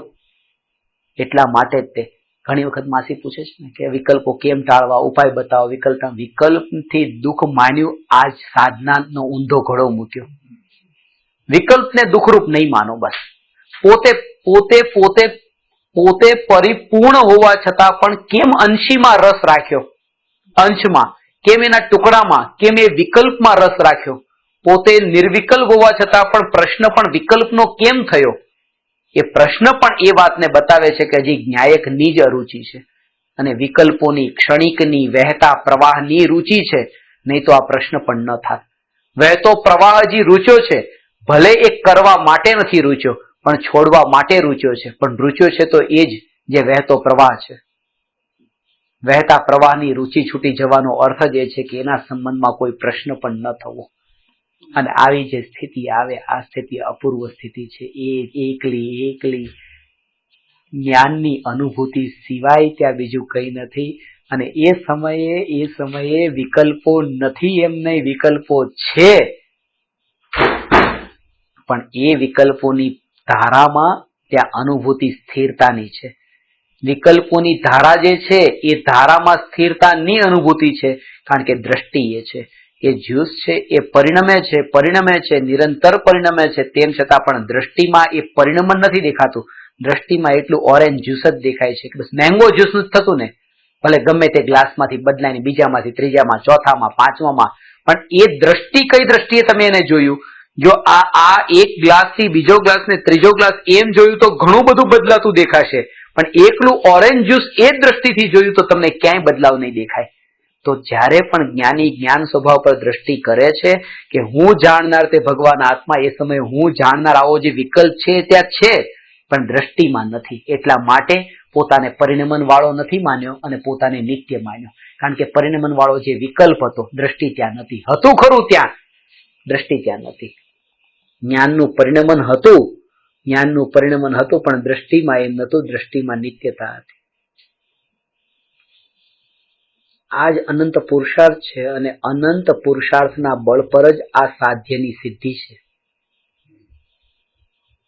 આ વાત બહુ સૂક્ષ્મ છે કે મૃત્યુ થયા પછી, દેહ છૂટ્યા પછી જે જગ્યાએ, જે માતાના ગર્ભમાં જન્મ થયો, અથવા કોઈ સારા ખરાબ કામ કંઈક એટલા એક્સ્ટ્રીમ લેવલ પર કર્યા હોય તો માતાના ગર્ભમાં ન જન્મ થયો, વધારે કોઈ પુણ્ય બાંધી દીધા હોય તો દેવ થયો એટલે માતાના ગર્ભમાં ન ત્યાં જન્મે, અને વધારે પાપ કર્યા નરકમાં ગયો તો ત્યાંય માતાના ગર્ભથી ન જન્મે, ત્યાં ઉપપાત જન્મ થયો.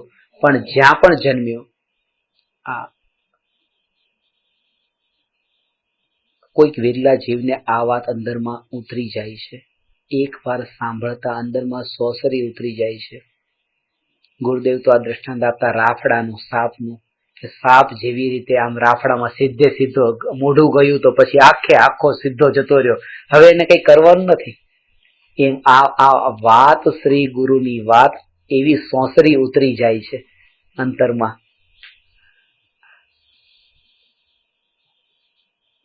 એક જ વાર 6 વાગ્યા છે. જે વાત ઉતરી જાય છે એ કઈ ઉતરી જાય છે એ હવે સમજવું. 6 વાગ્યા છે, બધું યાદ છે. 6 વાગ્યા છે, બધું યાદ છે. મારું નામ શું છે, પત્નીનું નામ શું છે, દીકરાનું નામ શું છે, ઘર શું છે, સંપત્તિ કેટલી છે, ક્યાં છે, શું છે, બધું યાદ છે. 7 વાગ્યા યાદ છે. 8 વાગ્યા બધું ખબર છે, બધું યાદ છે. 9 વાગ્યા છે, આ બધી જ ખબર છે. 10 વાગે દેહ છૂટ્યો અને કોઈ કૂતરા બિલાડામાં જન્મ્યો. પૂરેપૂરી વિસ્મૃતિ, કંઈ યાદ નથી, બધું ગુમ, બધું ગાયબ, કંઈ યાદ નથી. અને સદગુરુ આપણને આ વાત સોસરી ઉતારવા માંગે છે કે જે વાત તમને 10 વાગે, જે આત્માની જ રીતે જો, હવે શરીરને સાથે નહીં રાખો, આત્મા, દેહથી આત્મા જુદો પડ્યો એમ નહીં, પણ 10 વાગ્યા પછી 10 ને 2 સમજાવવા માટે કહું, બાકી તો એક પડે જ તે, પણ 10 ને 2 કંઈ યાદ નથી, વિસ્મૃત થઈ ગયું, કશું જ જ્ઞાનમાં નથી. ક્યાં હતું ને શું હતું ને કેટલું હતું ને કોણ હતું ને કેવું હતું. આ જ વાત 9:58 આ 2 મિનિટ પહેલા જો ઘટી ગઈ હોત આ ઘટના, તો એ જીવ નિયમથી અર્ધપૂતગલ પરાવર્તન કાળમાં મોક્ષ પામી જાય. અને આ કામ તમે કરી શકો છો. કહેવાનો અર્થ કે જે નિશ્ચિત છે કે 10 વાગે આ દેહ છૂટતા એ 10 ને 2 કઈ યાદ રહેવાનું નથી કે શું આ જગતમાં મારું. એ 9:58 દેહની સાથે રહીને પત્ની, સંપત્તિ, ઘર, ગાડી, પૈસા, છોકરા, છૈયા, બધું એ બધું જ્યારે વિસ્મૃત થાય અને એ જ્ઞાયકની જ સ્મૃતિ રે તો અનંત કાળનું એનું સંસારનું ચક્ર એનું છૂટી શકે છે. બસ ખાલી આટલી વાત એને અંદરમાં ઉતરી જાય કે જે નિશ્ચિત છે કે વિસ્મૃતિ થવાની જ છે, વિસ્મૃતિ થવાની જ છે, તો પછી એના સ્મરણમાં અત્યારે જ્ઞાયકનું વિસ્મરણ કેમ કરી રહ્યો છે? અને આ વિચારના બળ પર તે નિરંતર જાગૃતિ આવે છે, નિરંતર જાગૃતિ આવે છે. અને એના બળ પર જ કે જેટલી જળ પદાર્થો સંબંધી જેટલી પણ જ્ઞાનમાં જે બધું સ્ટોર કરીને રાખ્યું છે એ બધો કચરો જે છે ધીરે ધીરે બહાર નીકળવા માંડે છે. કારણ કે આ વાત મેં તમને બતાવી તો વેસ્ટર્ન ફિલોસોફીમાં યાદ શક્તિ, યાદ રાખવાનો ઉપાય બતાવ્યો છે. વેસ્ટર્ન ફિલોસોફી અમે ભણતા ત્યારે એમાં આવતું હતું કે યાદ શક્તિ વધારવાનો ઉપાય શું, યાદ શક્તિનો ઉપાય શું, કે એક જ કે ભૂલવું એ યાદ રાખવાનો ઉપાય છે. ભૂલવું એ યાદ રાખવાનો ઉપાય છે. એટલે કે આપણે આપણા અંદર એટલું બધું સ્ટોર કરીને રાખ્યું હોય છે કે જેના કારણે તમારે જે યાદ રાખવું છે એ યાદ નથી રહેતું. ભગવાન આત્મા યાદ રાખવો છે પણ ઓલરેડી બધું એટલું બધું યાદ પડેલું છે અંદરમાં, એ બધું ભૂલાય તો ભગવાન આત્મા યાદ આવે.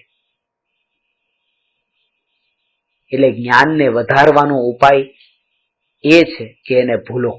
અને ખરેખર તો એવું જ છે કે આખા જગતને ભૂલે તો આખું જગત જ્ઞાનમાં જણાય છે. કેવળ જ્ઞાન થાય છે કે નહીં? આ જ જ્ઞાનને વધારવાનો ઉપાય જે છે કે ભૂલો. ભૂલવું એ જ્ઞાનને વધારવાનો ઉપાય છે. વાત તો એ છે. એટલા માટે જેટલી પણ પર સંબંધી જ્યાં પણ આ ચંચળ મન જે વિષયોમાં દૂર દૂર સુધી ભાગે છે, જેને જાણવા માટે આતુરતાપૂર્વક, ઉત્કંઠાપૂર્વક જે ભાગે છે, ત્યાંથી સમજણથી એનું સમાધાન કરીને સહજ પાછું આવી શકે છે. આ સમજણથી સમાધાન કરીને એ જાગૃતિપૂર્વક પોતાની વિસ્મૃતિ, પોતાનો આ અનાદર, ભગવાન આત્માનો અનાદર, એ જીનેન્દ્ર ભગવાન જીન મંદિરમાં જે બિરાજમાન છે એના અનાદર જેવો આ અનાદર, એનાથી પણ મોટો આ અનાદર છે આ સાક્ષાત જાગૃત ભગવાન આત્માનો. જાગૃત ભગવાન આત્માનો અનાદર છે.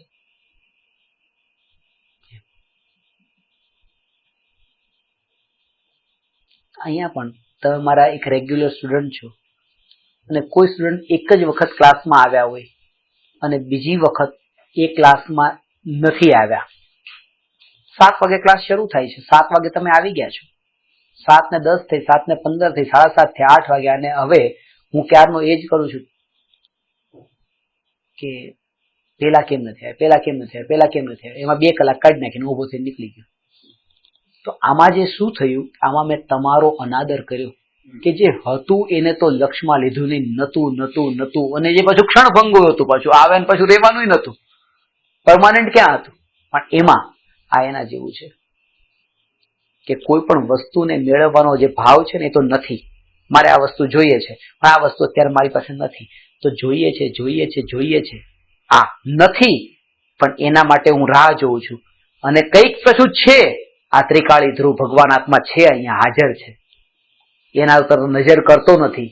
એ સાક્ષાત નિત્ય છે, એ પરમાનન્ટ છે, તેમ છતાં એના પર નજર ન કરીને આની રાહ જોવા માટે જે વિકલ્પો કર્યા, જે ઉપયોગ ત્યાં લઈને જોડ્યો, એ આ ત્રિકાળી ધ્રુવ ભગવાન આત્માનો અનાદર છે. આ અનાદર એનાથી પણ ખતરનાક છે કે ભગવાનના મંદિરમાં ચંપલ પહેરીને જવું ને પાન ગુટખા ખાઈને જવું, તેમ લાગે આ ભગવાનનો અનાદર કર્યો. પેલામાં આપણે કેટલી નાની નાની વાતમાં અનાદર કરીએ કે ખાલી આમ પીઠ પણ ભગવાનને બતાવી દીધી, ઊંધા બેસી ગયા તો ભગવાનનો અનાદર. એ અનાદર નથી. અનાદર આ છે કે ભગવાન આત્મા છે તો પણ જે નથી એના માટે આના ઉપર નજર નથી કરતા, આ અનાદર છે. આ એનું રિસ્પેક્ટ ન કર્યું અને પેલાનું રિસ્પેક્ટ કર્યું કે જે નતું, બિલકુલ નતું, અને જે સંભવ નતું, આવે જ પણ ખરું પણ એ ટેમ્પરરી હતું. ટેમ્પરરી સ્ટુડન્ટની જેમ બીજી વાર આવે પણ ખરા, ન પણ આવે, પણ આ તો પરમાનન્ટ હતા. મોટા ભાગે એ જ થતું હોય છે કે ક્ષણિકના માટે નિત્યને દ્રષ્ટિમાં ન લઈને નિત્યનો અનાદર કરવાથી મોટો બીજો કોઈ અનાદર નથી.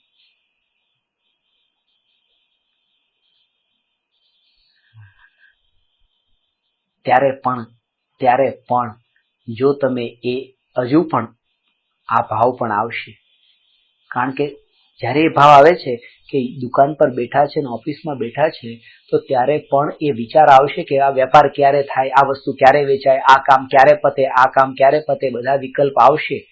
પણ ત્યારે પણ હજુ પણ જો અનુભવ એનો થઈ રહ્યો છે તો સમજવું કે હજી રુચિ એમાં છે. બાકી ત્યારે પણ એટલી જ જાગૃતિ કે આ વસ્તુ ક્યારે આવશે, એ જે વિકલ્પ આવ્યો તરત જ આ વસ્તુ ક્યારે આવશે એ વિકલ્પને પ્રગટાવનારું કોણ, હાઇલાઇટ કરનારું કોણ, પ્રકાશિત કરનારું કોણ? જ્ઞાન. બસ તરત જ્ઞાન તે હું. તો વિકલ્પ તો થયો પણ વિકલ્પમાં પણ અનુભૂતિ જ્ઞાનની થઈ. તો જ્ઞાનની અનુભૂતિ થઈ એના કારણે એને પરભાવના કાળે પણ સ્વભાવનો અનુભવ કર્યો, જે સમ્યક દ્રષ્ટિ નિરંતર કરે છે. આ વિચારથી નથી કરતા, એ પ્રતીતિ થઈ ગયું છે. મિથ્યા દ્રષ્ટિ જીવે આનો અભ્યાસ કરે છે એ સુધી પહોંચવા માટેનો. હા, આ વિકલ્પ કે વસ્તુને પ્રાપ્તિ માટેના વિકલ્પ ઉભા થાય છે તો એમાં પણ કે આ વિકલ્પ જે ઉભા થયા એ વિકલ્પ ઉભા થયા, વસ્તુ નથી એ વાત સાચી છે પણ વિકલ્પ તો છે ને. અને ભગવાન આત્મા પણ છે કારણ કે એને તો આ વિકલ્પને બહાર પ્રગટાવ્યો છે, પ્રકાશિત કર્યો છે. એને તો બતાવ્યું કે આ વિકલ્પ થયો, એને તો બતાવ્યું આ વિકલ્પ થયો. ખાસ એ છે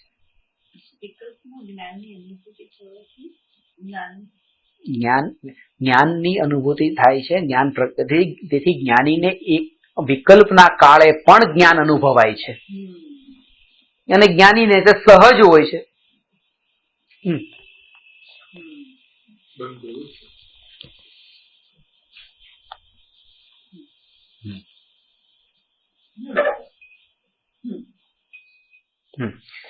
એટલે જ્ઞાનીને વિકલ્પના કાળે પણ જ્ઞાન અનુભવાય છે.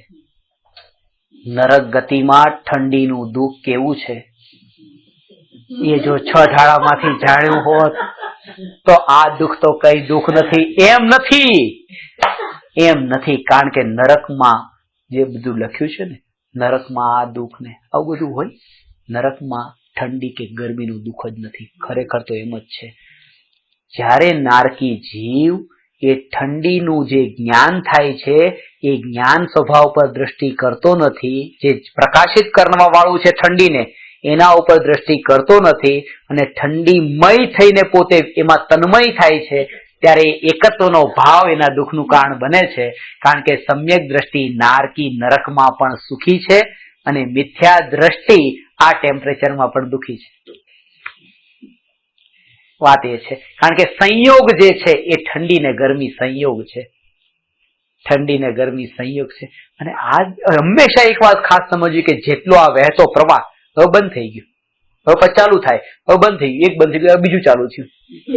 હવે પેલું મને શૂટ થાય પણ આ શૂટ નથી થતું, આ કોઈને શૂટ થાય. આ વહેતો પ્રવાહ છે પણ એ વહેતો પ્રવાહ જે છે એ વહેતો પ્રવાહ જે છે વહેતા પ્રવાહમાં પણ હું તો તેનો તે, હું તો તેનો તે, એ આનો વિરોધી નથી, સ્વભાવને ઢાંકવા વાળો નથી. આ સ્વભાવને બહાર લાવે છે, આપણને જાગૃત કરાવે છે કે હું તો તેનો તે છું, હું તો તેનો તે છું. નહીં તો ખબર કેમ પડે કે હું તેનો તે છું? પણ ખબર એના કારણે પડી કે આ ગયું ને આ આવ્યું, આ ગયું ને આ આવ્યું. પણ હું તો તેનો તે છું એ ખબર ત્યારે પડી કે જ્યારે કંઈક આવ્યું ને કંઈક ગયું. જાણનાર એ વિકલ્પોના પ્રવાહમાં એ જાણનાર પ્રગટ થયો. અને એ કેવા રૂપે પ્રગટ થયો? વિકલ્પોને પ્રગટ કરનારો છે એવા રૂપે પ્રગટ થયો, કોઈ અલગ રૂપે નહીં. આ વિકલ્પોને જ જણાવનારો છે એવા રૂપે પોતે જણાયો. આમ સીધો સાધો આમને કઈ નહીં કે પછી પડ્યો છે આમનામ. આ વિકલ્પ જે થતા હતા એ વિકલ્પને પણ એને જણાવ્યા અને વિકલ્પને જણાવ્યા. આ વાત પણ એ જીવને જ નજરમાં આવે છે જેની દ્રષ્ટિમાં હજી જ્ઞેય આસક્તિ છે. કારણ કે વિકલ્પ જ્ઞેય હતા, આ જ્ઞાને વિકલ્પને જણાયા છે. વિકલ્પ જ્ઞેય છે અને જેને જ્ઞેયમાં આસક્તિ છે એને લાગે છે કે જ્ઞાને વિકલ્પને જણાવ્યા છે. બાકી એના માટે તો જ્ઞાન રૂપે પરિણમીને જ્ઞાન રૂપે રહ્યું. આટલું જ માત્ર છે. આ સૂક્ષ્મતા છે. આ ઓરેન્જ જ્યુસ જ રહ્યું ને એ મેંગો જ્યુસ ન થયું, આ વાત છે. કયા ગ્લાસમાં ગયું ને કયા ગ્લાસમાં ગયું એ વાત નથી, એ પોતે ઓરેન્જ જ રહ્યું. બસ આ જ્ઞાને રાગને પણ જણાવ્યો ને આ જ્ઞાને દ્વેષને પણ જણાવ્યો ને આ જ્ઞાને એમ નહીં. જાણ્યું, જાણવા જાણવા જાણવા રૂપે પરિણમીને પોતે જાણવા રૂપે રહ્યું. આ તો એક ઉત્તમ સૂત્ર યાદ રાખી લેજો. હું ભગવાન આત્મા. આ દેહ છૂટે ત્યારે પણ ને છૂટ્યા પછી પણ આ જાગૃતિ રહેવી જોઈએ. હું ભગવાન આત્મા જાણવા રૂપે પરિણમીને પણ જાણવા રૂપે પરિણમીને પણ જાણવા રૂપે ટકીને રહેનાર તે હું છું. અને આવું જયારે માનશો પછી તમે રહી શકશો.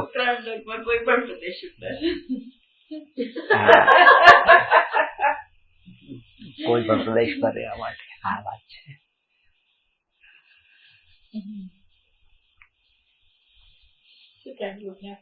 અને એટલા માટે થઈને કોઈ પણ પ્રકારના ભાવમાં સંયોગોમાં ફેરફાર કરવા વાળી વૃત્તિ જ ઉભી થતી નથી. આ જાગૃતિના બળ પર એક દ્રઢતાના બળ પર. આ દ્રઢતા જે છે ને એ દ્રઢતા બહુ મહત્વની છે કે આ સ્ટીલનો ગ્લાસ, કાચનો ગ્લાસ, એ તાંબાનો ગ્લાસ, પિત્તળનો ગ્લાસ, સોનાનો ગ્લાસ, કોઈ પણ ગ્લાસમાં જઈને પણ ઓરેન્જ જ્યુસ રહ્યું. આ જે શ્રદ્ધા જે છે ને એ શ્રદ્ધાના બળ પર જ તે હવે કયા ગ્લાસમાં ગયું એ દ્રષ્ટિ નથી જતી. કારણ કે એને પ્રયોજન ઓરેન્જ જ્યુસ રહે, બસ મેંગો ન થાય. બસ હવે આને જાણે ને વિકલ્પોને જાણે ને આને ન જાણે એ વાત કઈ નથી. કોઈ રાગ નથી કે આ ગ્લાસમાં જ જાય ને આ ગ્લાસમાં ન જાય. એ શ્રદ્ધાનું બળ છે કે ઓરેન્જ જ્યુસ જ રહેશે, જ્ઞાન તો જ્ઞાન જ રહેશે. તો પછી એને એમ નથી કે મારે વિકલ્પ નથી જાણવા, મારે તો પરમાત્માને જાણવા છે. અરે પરમાત્માને કે વિકલ્પ, જ્ઞાન તો જ્ઞાન રૂપે છે. પાછો પરમાત્માને જાણવા છે ને વિકલ્પને નથી જાણવા એટલે પછી જ્ઞેયાશક્તિ. એટલે પછી જ્ઞેયાશક્તિ થઈ. એટલા માટે તો એકને જાણવાનો વિકલ્પ કરે છે ને એકને જાણવામાંથી દૂર ભાગવાની કોશિશ કરે છે. અને જે એકમાં લીન થવા માંગે એ ગમે એવો વિસ્ફોટ ગમે ત્યારે ગમે એની સાથે પણ કરી શકે છે. આ વાત એટલા માટે એટલા માટે તે કે પોતાની પરિણતિને માપવા માટે કે જ્યારે જો તમે કોઈમાં જો એવા તલ્લીન થયા કે તમે કોઈ એક વ્યક્તિને એટલી પ્રધાનતા આપી શકો છો ટોળાની વચ્ચે, તો તમે ગમે એવો વિસ્ફોટ પણ કરી શકો છો મિથ્યાત્મને પોષવા વાળો. ભલે તમે એને કોઈ બીજા રૂપે નહીં, તમે એને મહાન માન્યો છે, તમે એને સારો માન્યો, તમે ઉત્તમ માન્યો, તમે એના સદગુણો, પણ આ વાત બહુ સમજવા જેવી છે. સમ્યક દ્રષ્ટિની દ્રષ્ટિ જિનેન્દ્ર ભગવાનના જીન મંદિરમાં જિનેન્દ્ર ભગવાન પણ સાક્ષાત હાજર છે અને જિનેન્દ્ર ભગવાનને હાથ જોડનારા પણ હાજર છે. પણ ત્યાં જો એ દ્રષ્ટિમાં આ ભેદ ઉભો થયો, દ્રષ્ટિમાં કે આ ટોળાથી કંઈક આ અલગ છે, તો સમજવું કે એ સમ્યક દ્રષ્ટિ નથી. સમ્યક દ્રષ્ટિનો મતલબ એ કે બધું હોય એમાં એકને અલગ તારવે અને બાકીને અલગ તારવે, તે સમ્યક દ્રષ્ટિ નહીં. સમ્યક દ્રષ્ટિનો મતલબ જ એ કે આ ભેદમાં નથી. કારણ કે ભેદ તો ત્યારે જ પાછો પડ્યો જ્યારે પર્યાય સાથે મિશ્રણ કર્યું. આ શુદ્ધ પર્યાયની સાથે મિશ્રણ, આ જીવનું અશુદ્ધ પર્યાય સાથે મિશ્રણ, ત્યારે આ ભેદ ઉભો થયો.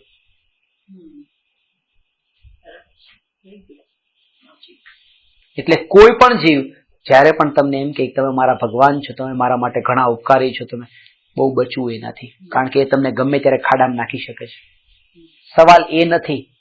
સવાલ એ નથી કે એને તમને મહાન માન્યા, ભગવાન માન્યા, મોટા માન્યા. વાત એ છે કે ટોળાની વચ્ચે એ તમને એટલો અલગ કરી શકે છે, એટલો ડિફરન્ટલી એવી રીતે તમને અલગ કરી શકે છે, તો કાલે કોઈ પણ રીતે બીજી રીતે અલગ કરી શકે છે. કઈ રીતે એ વાત નથી, પણ એ કરી શકે છે. કારણ કે વૃત્તિમાં એ નથી દેખવામાં આવતું કે કેવા રૂપે તમે એને કર્યો. વાત એટલી જ છે કે ભેદવાળી દ્રષ્ટિ મિશ્રણ સાથે કર્યું. એને શુદ્ધ રૂપે ન જોયું. શુદ્ધ સોનું 24 કેરેટ એ રૂપે એને નથી જોયો. શુદ્ધ ભગવાન આત્મા. આ વાત બીજા માટે નથી લેવાની કે કોણ હવે મને ભગવાન કહે છે તો હું એને તરત ચેક કરીને કહી દઉં કે ભાઈ આ મને ક્યારેક ખાડામાં નાખવાનો છે, એમ નહીં. આ પોતાના માટે કે હું હવે ક્યાંય કયા વિષયોમાં કોઈને જો આ જીવને વધારે પ્રાયોરિટી આપું, આમને ઓછી આપું, આમને વધારે આપું, આમને ઓછી આપું, વધારે આપું, આ બધા જે ભેદ જો હું કરતો તો મારે પોતાની જાતને જ ઓળખવાની છે કે આમાં ક્યાંક આ ભાવ પડેલો છે. એટલે લોકોના ટોળાની વચ્ચે પણ જે ભીડમાં જે કોઈ લડતા ઝઘડતા હોય ને એની જે રોકવા જાય એ રોકવા જવા વાળો કોણ હોય? એ જ હોય.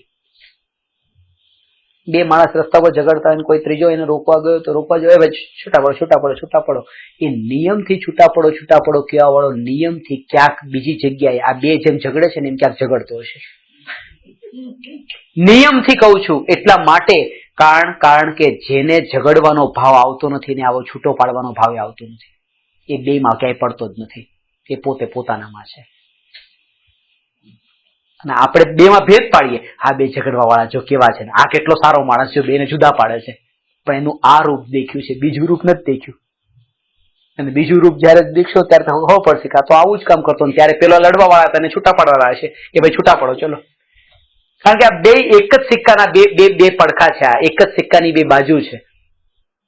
કે પરમાં ઇન્વોલ્વ થવું, બસ. પછી એ ઝઘડવા રૂપે કે પછી એ છૂટા પાડવા રૂપે ઇન્વોલ્વ થયા, બસ. પોતાનામાં ન રહ્યા. કામ પોતાનું તું રસ્તા પર ચૂપચાપ ચાલ્યા જતા હતા. આ ઇન્વોલ્વ થયા, બસ. ક્યાંક એક ઘટના તમને એટલી અસર કરી ગઈ, કોઈ પર અસર કરી ગયું, વાત એટલી છે. પર પ્રભાવિત કરી ગયું, પરથી પ્રભાવિત થયા. ઝઘડો કરવામાં પણ પરથી પ્રભાવિત થવું જરૂરી છે, અને છૂટો પાડવા માટે પણ પરથી પ્રભાવિત થવું જરૂરી છે. પણ જે પરથી પ્રભાવિત ન થાય અને એની ઇફેક્ટ ન થાય, એ બે માંથી કોઈ કામ નહીં કરે. મિથ્યા દ્રષ્ટિ જીવ આ રીતે પરમાં ફસાય છે, પણ એનો અર્થ એ નથી કે જે દયા, દાન, વ્રત, ભક્ત એ ભક્તિના ભાવ પછી આવે નહીં. ગુરુદેવ તો વારંવાર કહેતા, બંધ કરવાની વાત નથી. એ આવા ભાવ આ ભૂમિકામાં આવ્યા વિના રહેતા નથી. દયા, દાન, ભક્તિના ભાવ આ ભૂમિકામાં આવ્યા વિના રહેતા નથી. તો કેટલાય લોકો કે એમ શું કામ કહો છો આવ્યા વિના રહેતા? એમ કહો ને, કરવા જોઈએ. નહીં, હું કહું કરવા જોઈએ, પણ તમે જે કારણોથી આ વાક્ય બોલાવવા માંગો છો ને એટલે જ હું નથી કહેતો કે કરવા જોઈએ, કારણ કે તમે એને ઉપાદેય બનાવવા માંગો છો, અને એટલા માટે જ હું નહીં કહું કે કરવા જોઈએ. આવ્યા વિના રહેતા નથી. કારણ કે આ જે સ્વભાવની જાગૃતિની વાત કરી તો પછી આ જે શુભ ભાવની જે ભાવ એ ભૂમિકામાં આવતા હતા ને, એ પણ બંધ કર્યા. તો ઉલટું વધારે પ્રૂવ કર્યું કે તો અજ્ઞાનીનો અજ્ઞાની જ રહેવાનો છે. કારણ કે એ તો ચાન્સ હતા કે હજી ક્યારેક આગળ વધે. અજ્ઞાનપણાને પ્રૂવ કરે છે કે હવે હું તો જ્ઞાની થવાનું નથી, કારણ કે ઊંધું ગ્રહણ કર્યું. વાત એટલી હતી કે પરમાં ક્યાંય પણ અટકવાનું થયું તો સમજવું કે ત્યાં ભેદ નથી પડતો, ક્યાં અટક્યો? એ સ્વભાવમાંથી તો બહાર ગયો. સ્વભાવમાંથી બહાર ગયો. પછી એ દયાદાન વ્રતપના ભાવ કે પછી એ પાપના ભાવ એ પરમાં ક્યાંક અટક્યો છે, અને બંધ કરી દે તો પછી એ અજ્ઞાનીનો અજ્ઞાની જ છે, એ જ્ઞાની નહીં થાય. એ ભાવ એ ભૂમિકામાં હોય. એ ટ્રેનમાં એક મુલ્લા જતા હતા, મુલ્લા દાઢી વાળા હતા, સામે કોલેજ જઈને છોકરાઓ હતા 3-4 કોલેજ જઈને છોકરાઓ એમ કહેતા હતા કે પેલા મુલ્લા દાઢી વાળા હોય ને, મજાક કરતા હતા, મુલ્લા દાઢી વાળા હોય એ પાગલ હોય, એને કઈ બુદ્ધિ હોય નહીં કે.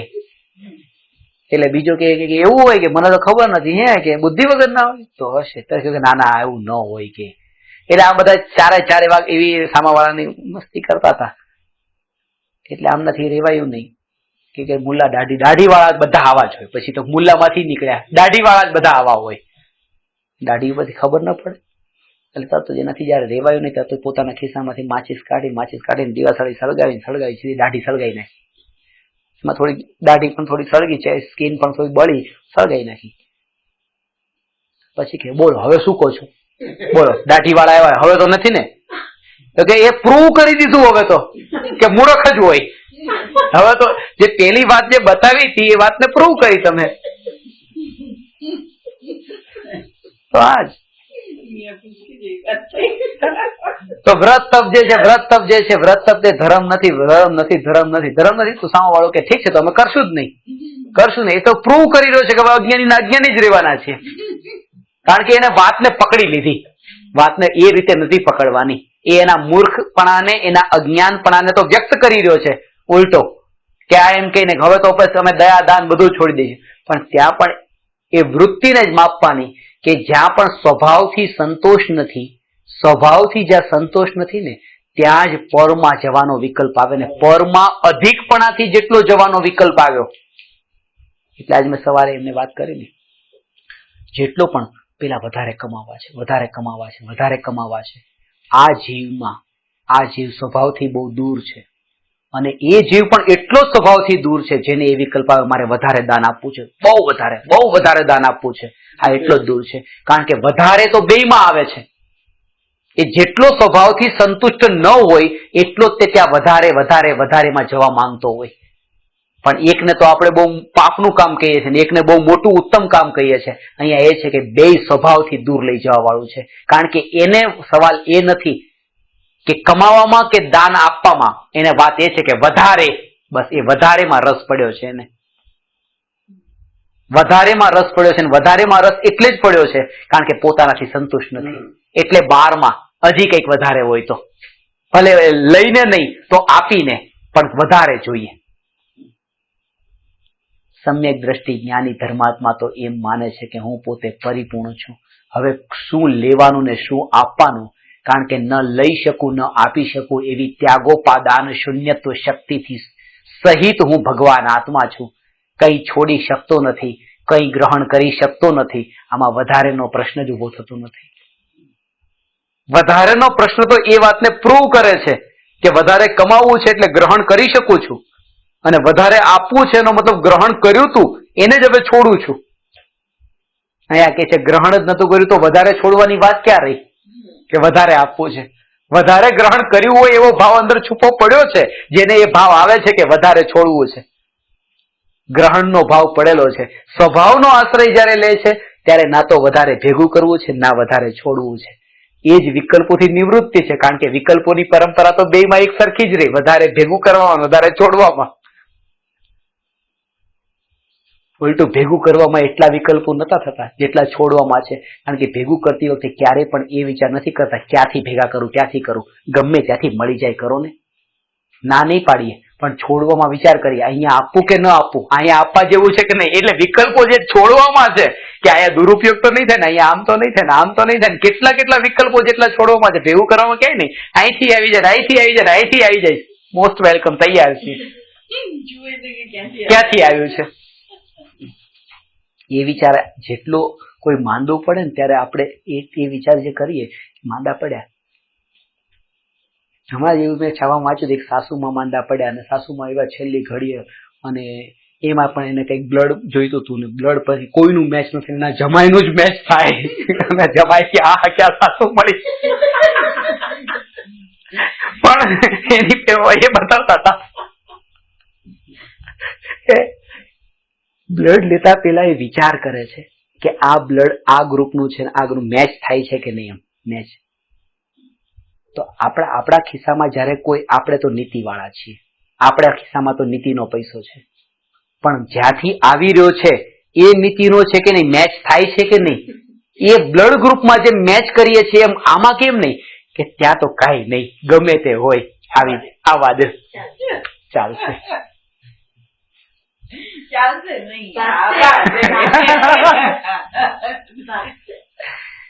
એ વિચાર એટલો એમાં નથી આવતો.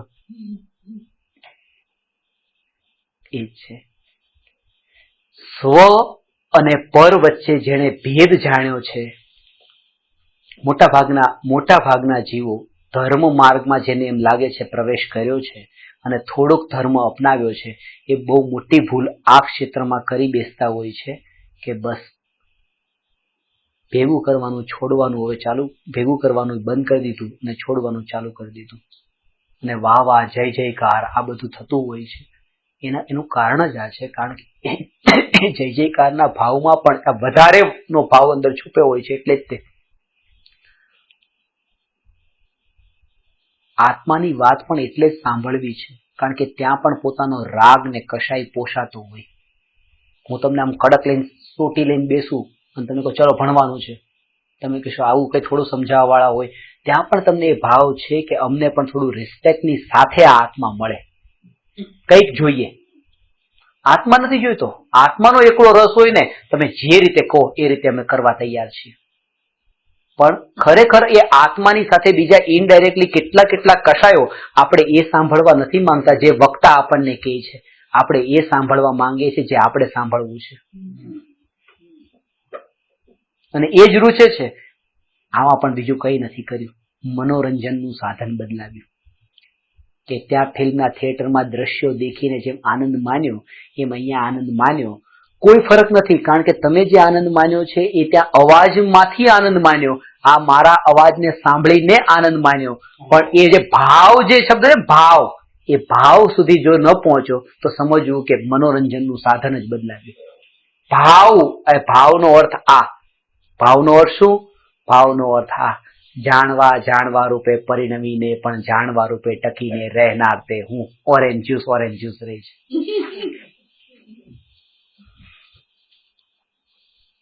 આ પ્રતીતિનું બળ, આ શ્રદ્ધાનું બળ કે દરેકે દરેક કાર્ય કરતી વખતે જાણવા રૂપે ટકીને રહેનાર જ્ઞાન સ્વભાવી ભગવાન આત્મા તે હું. આ થોડું વધારે ખુલાસો કરી.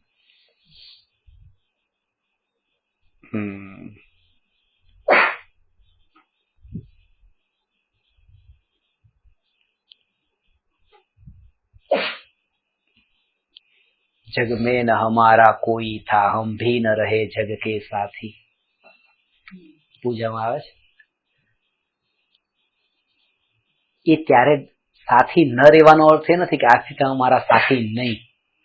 સાથી નહીં રહેવાનો અર્થ એ છે કે જાણવા રૂપે પરિણમીને પણ રાગ રૂપે પરિણમતો નથી, તેથી હું રાગનો પણ સાથી નહીં.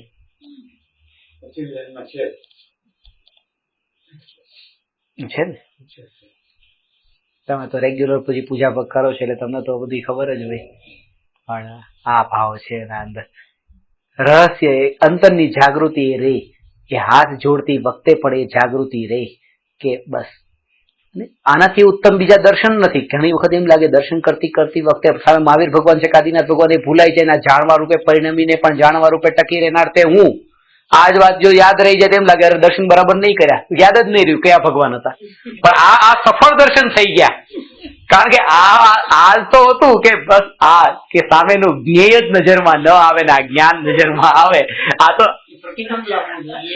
બસ સમજાણું ને. મતલબ આપણને મોટા ભાગે એ હોય છે કે બસ કોઈ દર્શન કરીને પાછા આવે ને ખબર ન હોય કે કયા ભગવાન હતા. હે તમે દર્શન નથી કર્યા બરાબર, ભગવાન ખબર નથી કયા ભગવાન. પેલા ને ક્યાંથી ખબર કે નીચે ચિહ્ન પણ હતું, પણ કયા ભગવાન નું કયું ચિહ્ન એ ખબર હોવી જોઈએ ને. પાછી નામ ન હોય પણ ચિહ્ન થી ખબર તો હોવી જોઈએ ને. વાત એટલી જ છે કે ત્યાં એ જીન પ્રતિમા જીનેન્દ્ર ભગવાનને નિહાળીને જો અહીંયા જે આ જ્ઞેય અનુભવમાં આવી રહ્યું છે એ વાત ન આવે, અને એ તો નિમિત્ત બન્યું, પણ એના નિમિત્તે પણ અહીંયા તરત જ એ જ્ઞાન પકડમાં આવે. અને આટલી જ વાત કેમ ખબર છે? કારણ કે એ પણ શું છે, જો મહાવીર ભગવાન ને આદિનાથ ભગવાન એ જો પકડમાં આવ્યા તો આ જીવ પાછી એ જ ભૂલ કરી રહ્યો છે વહેતા પ્રવાહમાં. કારણ કે આદિનાથ ભગવાને વહેતો પ્રવાહ ને મહાવીર ભગવાને વહેતો પ્રવાહ.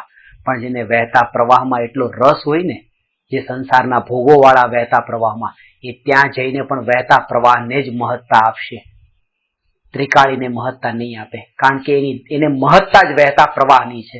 અને ત્યાં પણ એ જ જોશે કે ઘરમાં તો ભલે આ બધું તમને બધું યાદ નથી રહેતું, કે કબાટમાં ક્યાં વળી કઈ વસ્તુ પડી છે, આ કોણ છે, સામે કોણ છે, અમારો દીકરો, અમારો ભાઈ, તો ત્યાં તમને કેમ યાદ ન રહ્યું કે આદિનાથ ભગવાન કે મહાવીર ભગવાન? યાદ રહેવું જોઈએ. વાત એટલી જ છે કે વહેતા પ્રવાહનો વિષય બદલીને ત્યાં ગયો છે. લક્ષ્ય તો એક જ હોય કે પછી હું ત્યાં હોઉં કે અહીંયા હોઉં, આ બે વહેતો પ્રવાહ, બેને પકડવાની ઈચ્છા નથી. હવે એ ભાવ નથી થતો, સહજ નથી થતો કે એને પકડું કે એ કોણ. આ સાધના છે. વહેતા પ્રવાહને પકડવાનો ભાવ નથી રહેતો. એ વહેતો પ્રવાહ છે, એ નવું છે, એ પલટાવ વાળું છે, એ ગ્લાસ છે, અને એ જ્યુસ નથી, એ બદલાવ વાળા છે, નવા છે, એ કંઈક અલગ છે. આ તો આ જ છે, જ્યુસ તો જ્યુસ જ છે. હું તો જ્ઞાન રૂપે ટકીને રહેનાર તે છું. અને એ જ છે કે હવે તમે કોઈને જ્યુસ આપો, બહુ તરસ્યો હોય, ભૂખ્યો હોય, તરસ્યો હોય ને એને જ્યુસ આપો. હવે તમે કાચના ગ્લાસમાં આપ્યું કે પછી તમે સ્ટીલના ગ્લાસમાં આપ્યું, અને જો એને એમ કીધું તમને કે કેમ આ સ્ટીલમાં આપ્યું, કાચમાં કેમ નહીં આપ્યું, એનો અર્થ એ થયો એક જ વાત કે એ તરસ્યો નથી, એ ભૂખ્યો નથી. ભૂખ્યો ને તરસ્યો, જો એક મોમેન્ટ માટે, એક પળ માટે પણ જો વિકલ્પ એવો ઉઠ્યો કે આ ગ્લાસમાં કેમ, પતી ગયું. એને ગ્લાસનો આગ્રહ છે. તમને જો એ ખબર પડી કે આદિનાથ કે મહાવીર ભગવાન તમને કેમ ન દેખાણા, એનો મતલબ કે તમને હજી ક્યાંક ગ્લાસનો આગ્રહ છે. તમે હજી જ્ઞાન સ્વભાવના એટલા પીપાસુ, એટલા તરસ્યા નથી થયા, જ્ઞાન સ્વભાવની અનુભૂતિના રસિક નથી થયા. એના કારણે જ તે આટલું દુઃખ અત્યારે જ્ઞેયોના ઉપર લક્ષ કરીને થઈ રહ્યું છે. નહીં તો આ થાત જ નહીં. નિરંતર આ જાગૃતિ ટોળાની વચ્ચે રહીને પણ જ્ઞાન રૂપે રહે છે. સમજાયું? આ ટોળાની વચ્ચેનો અર્થ એ નહીં કે 100-200 જણાનું ટોળું. આ વાત એ છે કે આ સમયની પર્યાય, આગલા સમયની પર્યાય, એના આગલા સમયની પર્યાય, આ રાગ, આ ક્રોધ, માન, માયા, લોભ, આ બધું ટોળું છે. આ ટોળાની વચ્ચે રહીને પણ પોતાના એકપણાનો અનુભવ કરવો. જ્ઞાન તે હું, આ ટોળું. આપણે ટોળાને પણ બહારમાં જ છોડતા હોઈએ, કારણ કે દ્રષ્ટિ તો એ છે ને બહાર ઉપર. એટલે જ્યારે પણ એમ કહું કે ટોળામાં તમે હો તો પણ પોતાને એક માનજો. એટલે તમે 10,000નું ટોળું હતું ને 20,000નું ટોળું, તમે એમ માન્યું કે હું તો એક જ છું. એમ નહીં. આ અંતરમાં ટોળું, અંતરમાં જ વિકલ્પોની પરંપરા એ ટોળું છે. અને એ ટોળાની અંદર રહીને પોતે હું એક છું. તે ટોળું ટોળામાં છે. એ ટોળું મારામાં નથી મળતું, હું ટોળામાં નથી મળતો. હું જ્ઞાનમય છું, જ્ઞાનમય રહેનાર છું. ટોળું ટોળામય છે. ક્રોધ, માન, માયા, લોભ તેમય છે. તે જ્ઞાનમય ક્યારેય ન થઈ શકે. એને ટોળું કહીને એટલા દૂરના બતાવવા માંગે છે. બસ આ પોતાના વિકારને પણ એ ટોળાની કેટેગરીમાં મોકલીને પોતાને એટલા જ દૂરના બતાવવા માંગે છે કે જેવી રીતે જેનું મિશ્રણ સંભવ જ નથી કે એ વ્યક્તિ સામે જુદો છે ને હું જુદો છું. કેવી રીતે બે એક મળે, એ મળીને પણ કલ્પનામાં મળીને પણ ન મળે.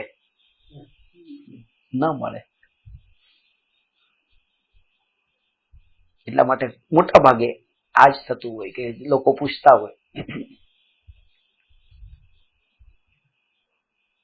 કે બીજી વાર ક્યારે મળીશું.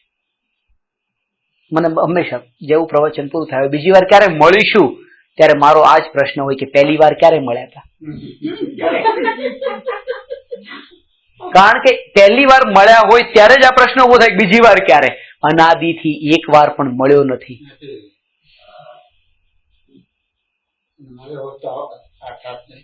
મળ્યો હોત તો પણ એને મળવું તો છે જ છે ને. એટલે પૂછશે કે હવે પહેલી વાર ક્યારે મળીશું, તો એ પૂછે એમ કે હવે તમે સારું કરી ખુલાસો કરી દો. પણ પ્રશ્ન તો આનો આ જ છે. આ વાત બતાવે છે કે સાચું સમજીને પણ પેલી વૃત્તિ એ જ ધારારૂપ વિકલ્પ ઉભા કરાવે છે કે હવે પહેલી વાર ક્યારે મળશું. પહેલી વાર પણ જો એક વાર મળી શકાતું હોત તો અનંત વાર પણ મળી શકાત. પણ એક વાર પણ નથી મળી શકાતું એટલે અનંત વાર આજ સુધી મળી શકાયું નથી. કારણ કે એક વાર જ ન થયું, બીજી વાર કેવી રીતે થાય.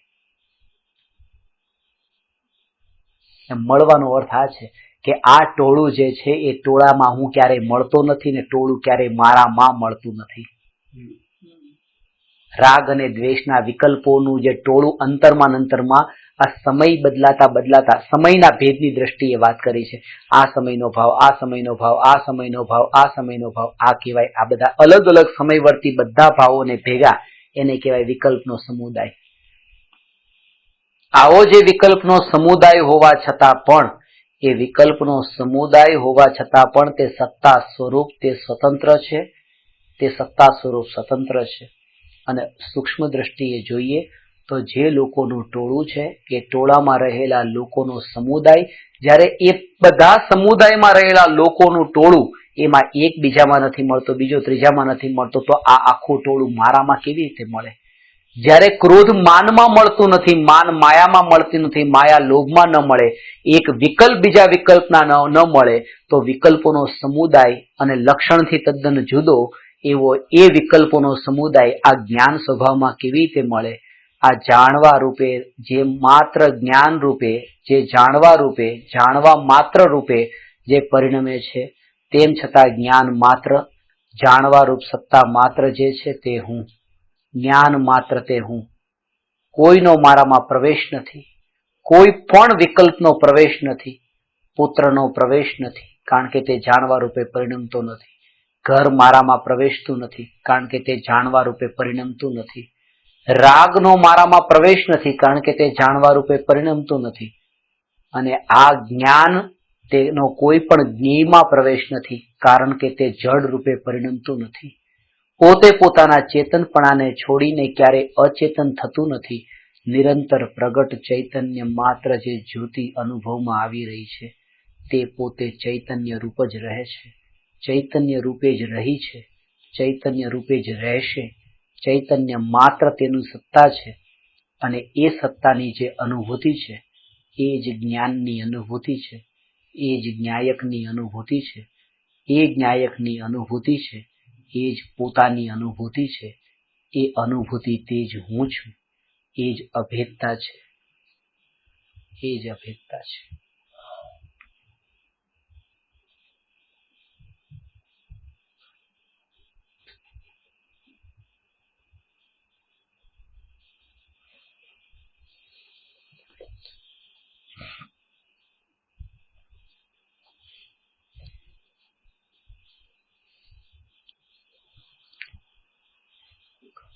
નમો અરહંતાણં નમો સિદ્ધાણં નમો આયરિયાણં નમો ઉવજ્જાયાણં નમો લોયે સવસાહુણં.